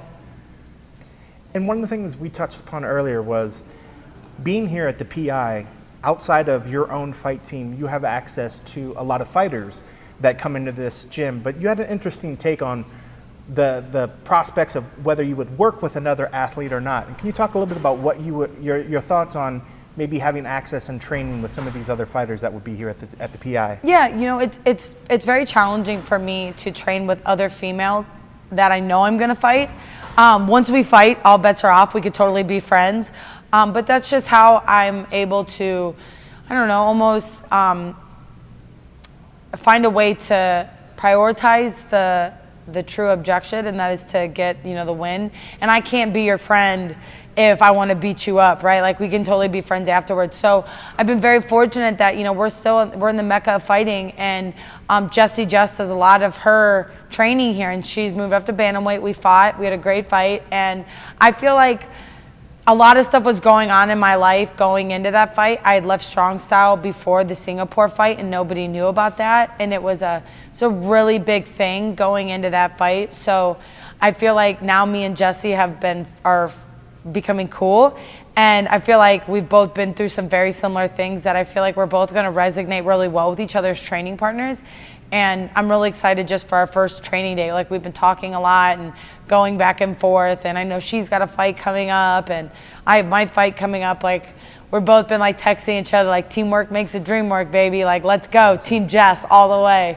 So I'm excited for that opportunity to work with another high-level female, because I've gotten to work with some other really good girls, but never another high-level UFC female where I was like, all right, girl, we got this. Like, we're both on the same level. Like, let's just reflect and make each other better. That's awesome. Was there any what was the UFC's take? Did you reach out to them before you made the move? Did they assist in any way? And how have they been to the whole process when they knew that you were making the move out to Vegas? The UFC PI has been incredible. They have exceeded all expectations that I could ever even think. I mean, they have been so kind to me, and they've been kind to every fighter, right? Like, so it's not just me, right? Like, they're here for us as fighters, and like, I think that a lot of people haven't utilized it or seen how great it is, and I hope that I can teach every one of you that the PI is the place to go for fighters who maybe don't have a fight family anymore. They're looking to create their own, that these people are really here just for the better of us. And I'm really glad that I made the decision to come here and not necessarily go to, just a team because it was a team, but I came to the PI because they're here for us. So they've been super helpful. And again, I didn't reach out to them. Like, I think they all kind of had heard through the grapevine that, like, I think is moving to Vegas. Like, she keeps saying things on social media, like, we're not really sure, something's going on, but I think I's coming. And then, like, I told my manager, I was like, hey, will you message the PI and Duncan and let him know, like, the evil's coming. Like, Jessica I's coming. She's coming to do all of her work out of the PI. And since I've been here, it's felt incredible. It really felt like home. Like, leaving strong style was scary, and I felt like I was never going to feel like I was accepted anywhere. But I actually came here and I felt more accepted than even I did at strong style. So it was like I, made a place for myself, and it feels incredible. Speaking of other decisions that have worked out in your favor, the decision to make the jump to flyweight has been very, very successful for you. You went on a 3-winning streak. Talk a little bit about the benefits of being at flyweight, and what was the immediate things that you noticed, maybe of how your body felt, how you performed, and the reasons why you wanted to go to flyweight? It's like, I feel like my move to flyweight has been something, I have wanted since the day I came to the UFC. I can tell you numerous times I've texted Dana or Sean, I said, please just let me fight at flyweight. That's where you found me. I never fought at bantamweight, never, not at once until I came to the UFC. And I felt like I was always the kind of girl, like, we always would joke, I'm like, hey, let's try strawweight. Let's try it. And my guys are like, no, we are not doing it. Like, Marcus and everybody's trying to say, I was like, we're not going to strawweight with you, just so you know. But we knew that 25 was like where I shined at, and it's so unfair that in other sports, you know what I mean? Like, it's not fair to make a sprinter a long distance runner. It's not fair to make a long distance runner a sprinter just because it didn't, make sense at the, for them, like, because there was only one, you only had the 1 mile, right? Or you had a 100-meter dash. Well, we realized there was all this in-between stuff. So I think that that's what the UFC realized, that there are all women of all shapes and sizes, just like there are of men. So when, we took those losses at bantamweight, it was just like more signifying, like, I know I'm in these fights. I know I'm competing competitively, but the difference is the weight class. And, that was the difference for me. I was always just a little bit smaller than the bantamweights. I think I could keep up weight-wise or keep up strength-wise, but, like, when it comes to the fight, like, it's just that little edge, like, and there's a reason weight classes, exist in every sport, so it was nice to see them finally start to happen, because I knew once flyweight came, like, all bets were off. And I I have done everything I said I was going to do at flyweight, and I'm just going to keep doing that. Not because it's some kind of facade or I just want to sell tickets. Like, this is truly what I feel about myself and what I know, what I know that my purpose is, and I've been given the chance to succeed in the lane that most, suitable for me. And speaking of that success, what do you think, I guess if you could point it to, what's been the secret to it? Is it the weight change? Is it that you've been fighting at a bigger division recently, now you're coming down, and you're now maybe the bigger fighter now in this division? I mean, what would you point as to being the secret to the success? The secret to the success right now, I'm still trying to figure out, right? Like, because it always changes, right? Each fight camp, it kind of changes a little bit. I think that the biggest thing that has happened of it all is my sense of self-confidence in myself, whereas like before I was like, all right, like, God, these girls will probably edge me a little bit, but like the way that I feel like the edge of me, like when I cut that last bit of weight, like it's not fun, it's not easy, right? Like it makes me hungry, whereas before at bantamweight it was kind of like, all right, we can make the weight, like it's not too hard, right? And I got lazy with myself. Whereas at flyweight, like the hunger in me is, is more like everything has to be calculated. Every meal is calculated. Every hour of sleep is calculated. That it becomes down to like, making me like a mad scientist. So that when I get to the fight, like that last bit of the cutting weight has made me hungry. Like I've stripped myself of every enjoyable thing to make sure I'm the meanest on that moment. And I think that that's like the edge, I've been waiting to have again. And that was the edge that made me successful for the UFC even to want to sign me. Them years back, I never, I was a strawweight, or I was a flyweight before I was a strawweight or a bantamweight. So like, you found me there, you found me at flyweight, give me flyweight. So it's, it's here, and I think that's what's the motivation behind it. And you talked about the mindset a little bit, and I want to get your thoughts on that, because we hear fighters talk about a lot of times it was the mental side of things that either made them lose this fight or that. But how important is it, and how important is your mindset right now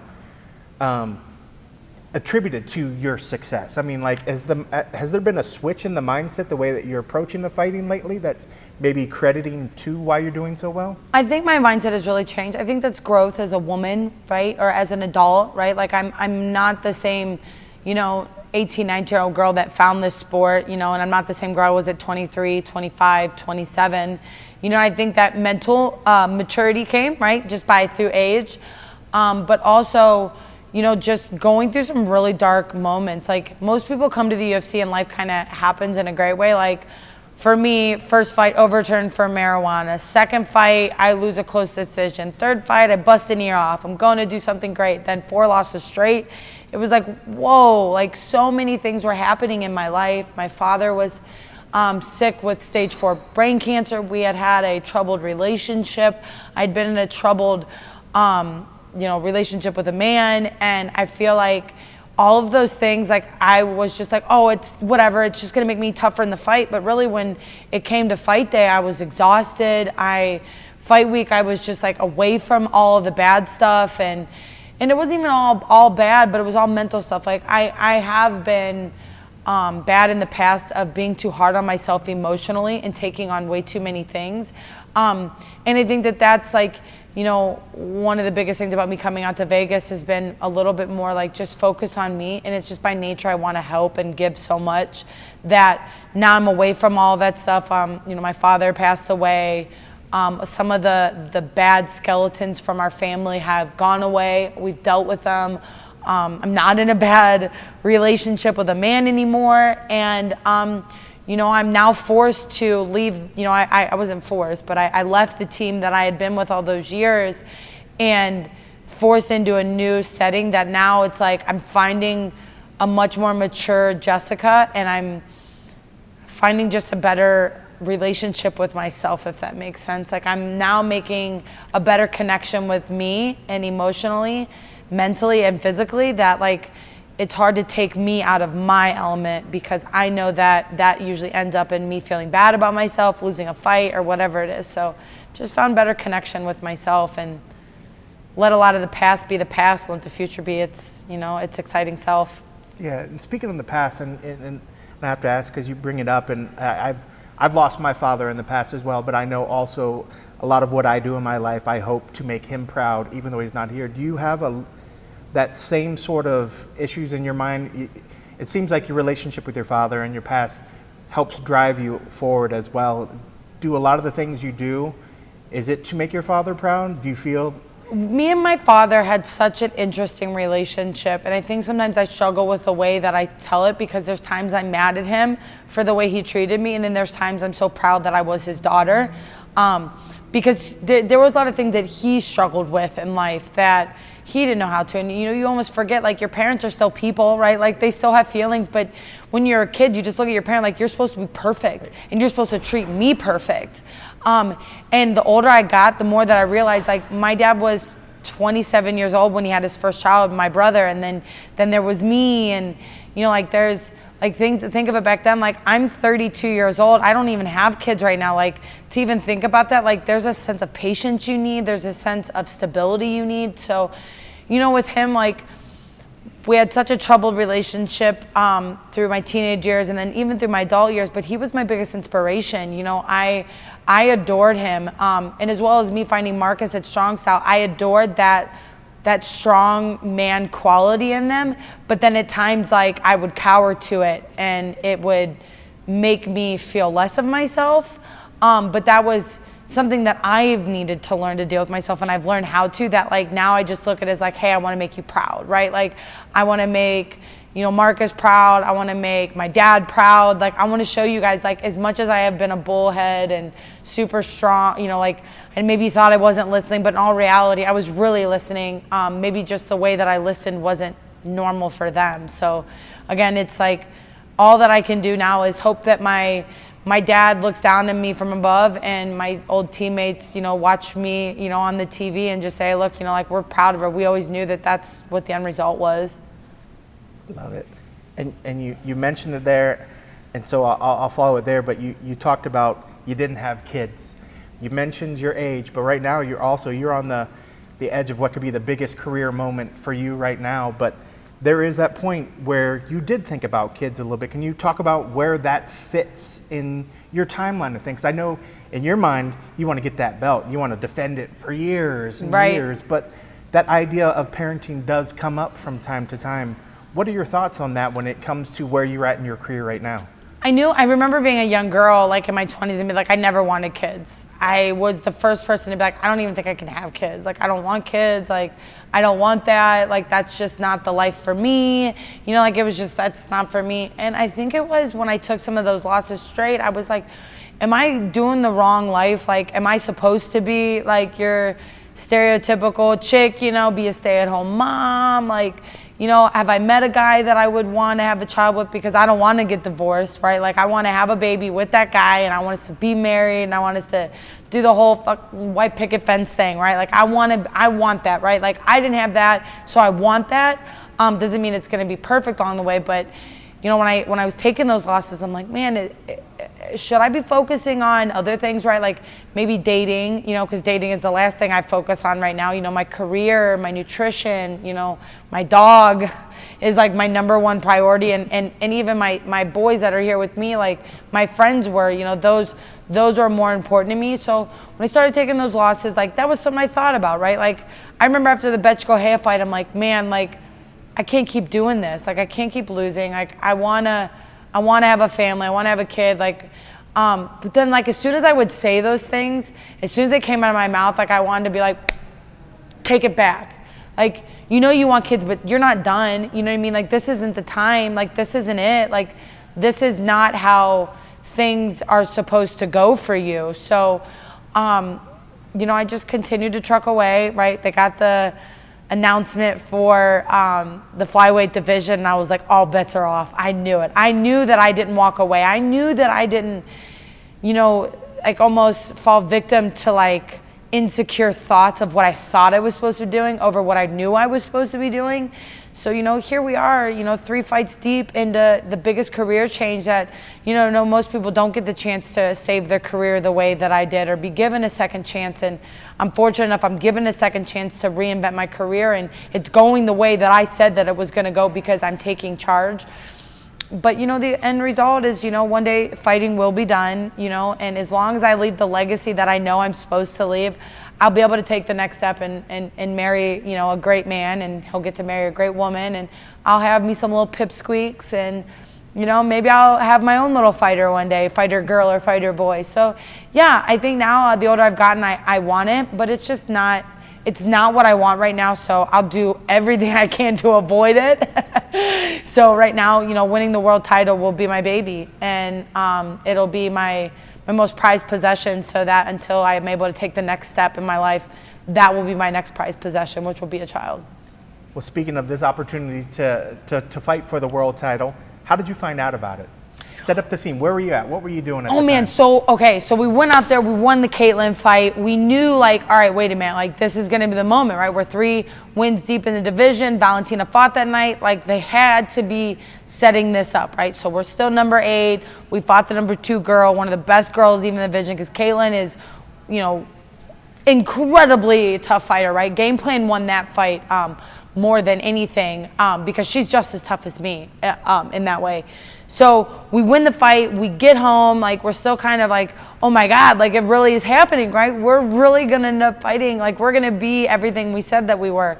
So for me, my most prized thing of getting my fight pay, but then going to pay my boys, hey guys, here's your piece of the pie, here's mine, here's yours, we all get to split up. So we were all kind of splitting up that day, and all of a sudden I get a message from Dana, and it's a video message basically being the MMA gods were good to you. Look, Holloway jumped up to the #1 contender spot.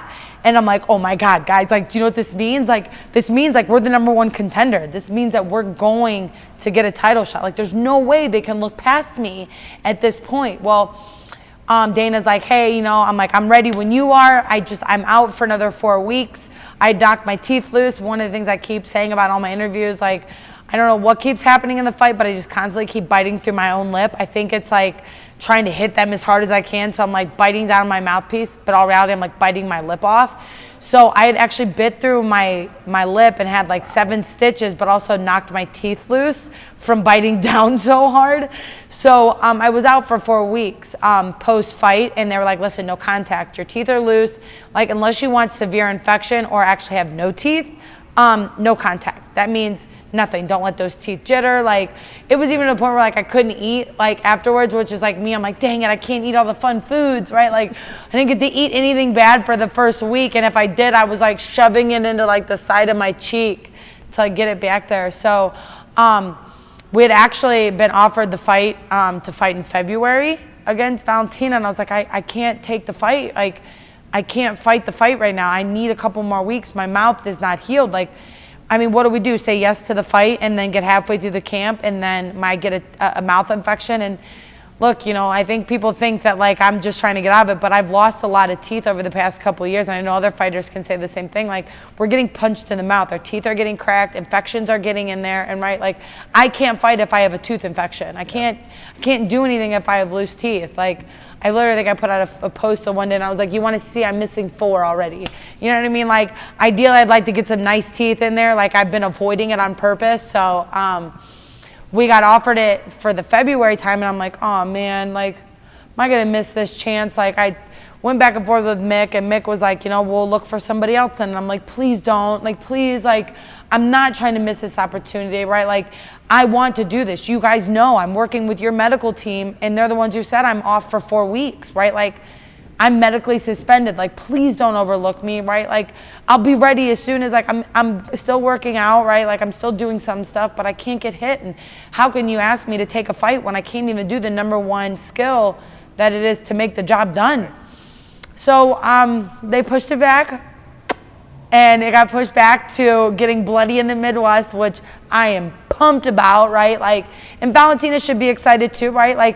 I hope that she takes, this opportunity, I'm not a pushover. Just because I lost before and everybody wants to identify me with previous fights that I'd had, I hope she takes this extra time and really works on being a better her and being just as ready for me as I'm going to be ready for her.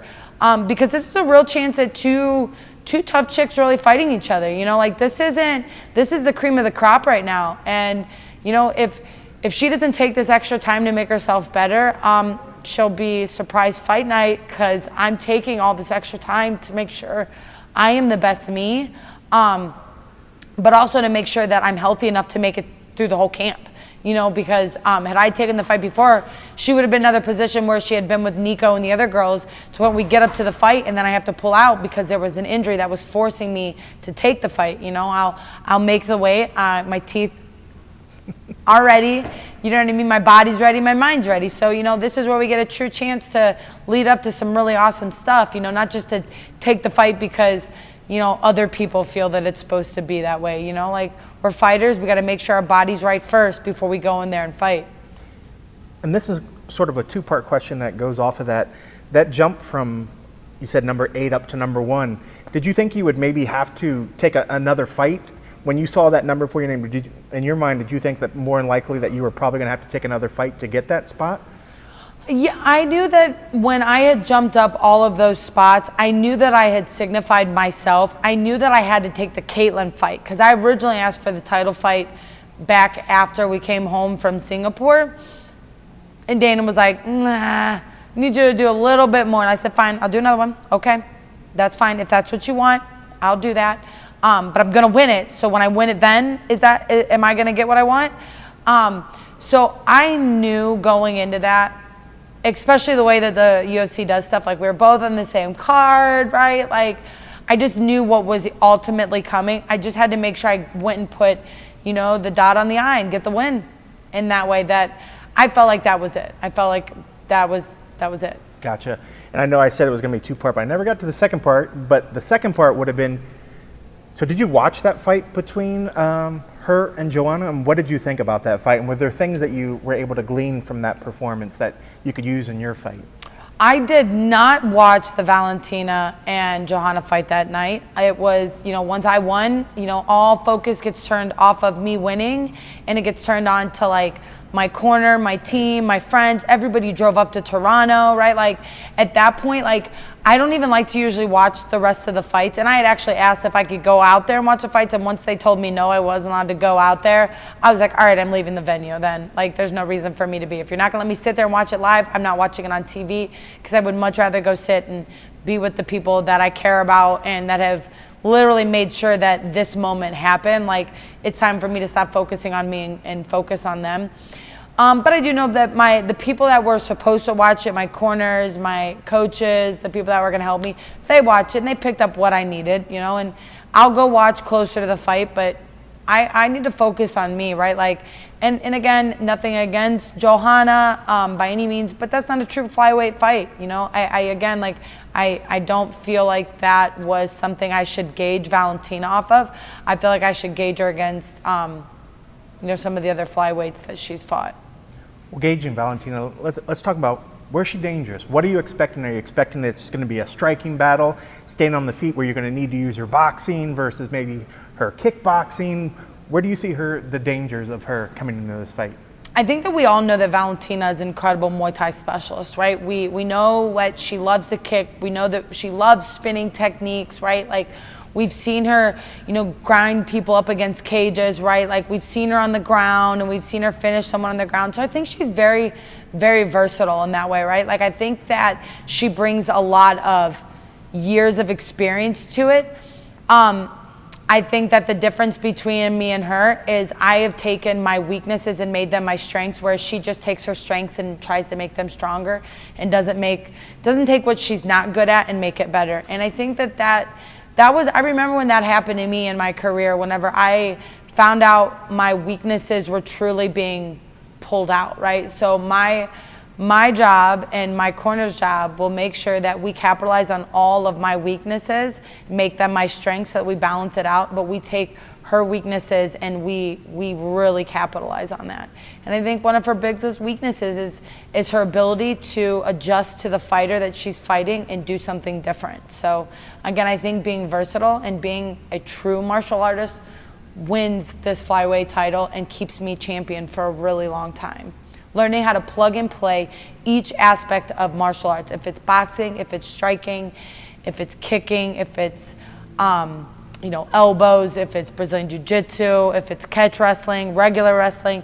You have to learn how to be good at all of them so that you can learn to listen, plug and play, baby. Plug and play by the second. You got to learn how to adjust at that moment. And that's been the difference, I feel like, that I've been showing. And what would it mean to obtain that belt for you? To obtain a UFC world title is like, it's the highest accolade I could ever give for myself. You know, and maybe that'll change one day. Maybe I'll get better at, something else will be it. But for right now in life, like, this is all that I've ever wanted for me, for people who have been down and out, for the kind of people that have lost, and then won, and then just kept winning from that moment. That this title means everything to me. It's for the losers who never thought they would win. It's for the winners who really, like, see what winning does for other people, right? Like the kind of winner that gives their win to everyone else and shares it with the rest. And I feel like I'm that person to kind of feel like I've taken that lead on being the kind of person that goes through all the crappy things to come out ahead and show them, like, hey, like, you can go through anything bad in the world, but if your self-belief is higher than anything, you're going to achieve your ultimate goal. And here I am achieving my ultimate goal. I'm 3-0 in the flyweight division, and I'm going to end on top, and I'm going to get a world title. And like, I feel like I can feel it on me now, and it's not to even take anything from her, but it's just like what I know my purpose is in the world. And we always joke about it, like, they had Rhonda the reason, and they have all, like, I think another girl calls herself the future. Well, I'm the purpose. So I'm the purpose why people believe, and my belief is so strong. And finally, I'm not sure if you're one that does predictions or one that just uses visualization to obtain what you want, but when I'm sure this fight is played out in your head, how do you see you getting your arm raised that night? I've seen it played out every way, and right, and I feel the fight has gone. I've won in every way. I've lost it in some ways, right? But then, like, every time, like, anytime I've ever thought of myself losing, it just didn't feel right. It didn't feel like it was ever going to happen. So, like, all that I see is just me winning with that sense of gold in my heart and greatness, that I don't see myself losing anyway, and I see myself winning, and no matter where the fight goes, but all that I can see is this and this, and a smiling face, so no one can tell me I have an ugly crying face, because I already know my ugly crying face is terrible. I hate it. And great teeth. Right, and great teeth, man. First thing I'm ever gonna buy is brand new teeth. I think that's everybody said, like, what are you gonna buy? Teeth, new ones, so I can eat all the candy I want.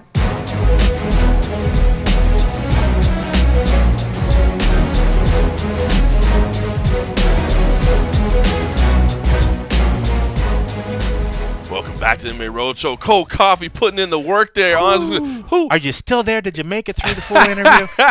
Hopefully you did.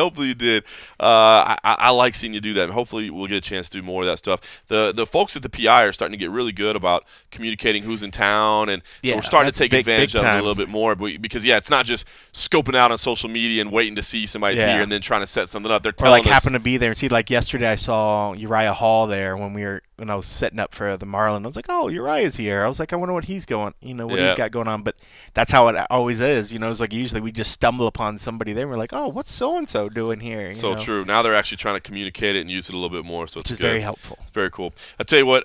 Real quick story on the way over here. I had to grab some food. I hadn't eaten breakfast or lunch yet before I came over here, and so I stopped off at Chipotle. Got a little bowl, brown rice, black beans, a little carnitas salsa, phenomenal. What kind of salsa? The hot, and I got extra hot. 2 scoops of hot. Is that like the super red one? Yeah, or something? the bright red one. Okay. Yeah, 2 scoops of hot, brown rice, black beans, carnitas, perfect. But I ran into AJ Matthews there, who fought at Bellator this past weekend. He had that bizarre fight with David Rickles where he dropped David Rickles early on. It looked like the fight was going to be over, and then Rickles, man, showed a lot of heart. Battled back, and basically was able to come back and stop AJ in the second round via TKO. There was a punch to the eye, and man, talking to AJ today, it's still fresh in his mind. It's only a couple days ago. It's always interesting to talk to somebody, a few days later. He's still got some bruising, and kind of talking about just the way his mindset changed. You know, that mouthpiece kept falling out, and the rhythm changed, and it changed. This game is such a mental game too, and he shared some stuff behind the scenes as well that you know, I think he wanted to keep private. But you know, it's the thoughts that go through fighters' heads and the things that they're dealing with. I think we forget about sometimes, man. I mean, we see the physical side of the sport, but man, the mental side of it is such, both in the cage and then following it. You know, the highest of highs, lowest of lows. So it was interesting, man, to run into him unexpectedly and to just, you know, be sharing I think he was throwing down on some tacos or whatever, and you know, getting to talk about that and really just the mental side of the sport, man. I think you gotta put a lot into it, man. Whenever you're thinking about this sport, these athletes, man, you got to think about what they go through mentally in the cage and mentally afterwards as well, man. It is an unforgiving sport, to say the least. So, and I know we've always tried to be very thankful, and we'll do it again now. I mean, like, I'm so super thankful of what these athletes do, that we're able to make a living doing what we do. So as much as I might be a schmo sometimes and criticize certain performances or whatever, I am ultimately always very thankful. It's okay to be critical. That's okay. That's kind of what we do. But you're not like, well, that dude sucks. You know what I mean? Or that dude obviously doesn't care. You know, it's like, bro, no, they do. They do some amazing shit. They do. Different breed. No doubt. Are you gonna be pulling for Jessica I now? I mean, I know we're not supposed to have cheering interest. Well, but you know me. I always kind of homer a little bit for the Ohio people. Yeah, I lean Texas. I ain't gonna lie. But I mean, I'm a realist. I mean, I think ultimately, Valentina is just she's fighting at such a high level. I think it's tough for anybody to overcome that. But in my heart of hearts, of course, I would be so happy for Jessica. I might still homer and pick her just for the fuck of it, because I mean, she did take 2 hours of her life to let me in and share with her family. The least I could do is throw a pick her way. You know. So don't be surprised, and the people that listen to this, when they see my pick on the Junkie Staff picks, they'll understand why. That's phenomenal. That is absolutely phenomenal. Yeah. All right, well, listen, like I said, this weekend I'll be doing Tough Enough. I don't think it's going to be streaming. I'm just kind of getting back into work with them. I'm excited about it. But they do tape for BN Sport now, so that's pretty cool. I think it'll be a televised package later on. But I'm excited to get back with them.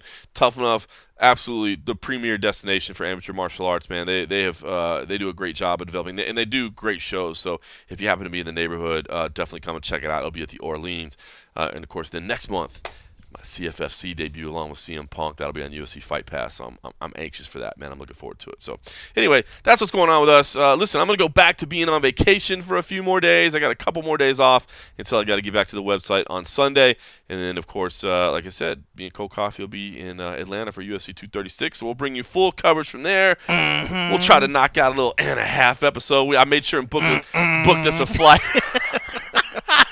I booked us a flight later in the day so we could actually get it done. You better have, goddammit. Yeah, I wasn't asleep at some point. Yeah, I booked us a later East flight. Coast side of shit, man. And shit gets late real quick. Oh, dude, I did forget it's an East Coast show. Shit gets real late, really quick. Well, we'll still get an and a half. Maybe it'll be an and a quarter. and a teeny bit. We'll just loop together. 211 and a teeny bit. Just loop together all the audio from the back with no commentary whatsoever. Yeah. Here's from all the winners. Done. All right, we'll figure that out. In the meantime, thanks for listening.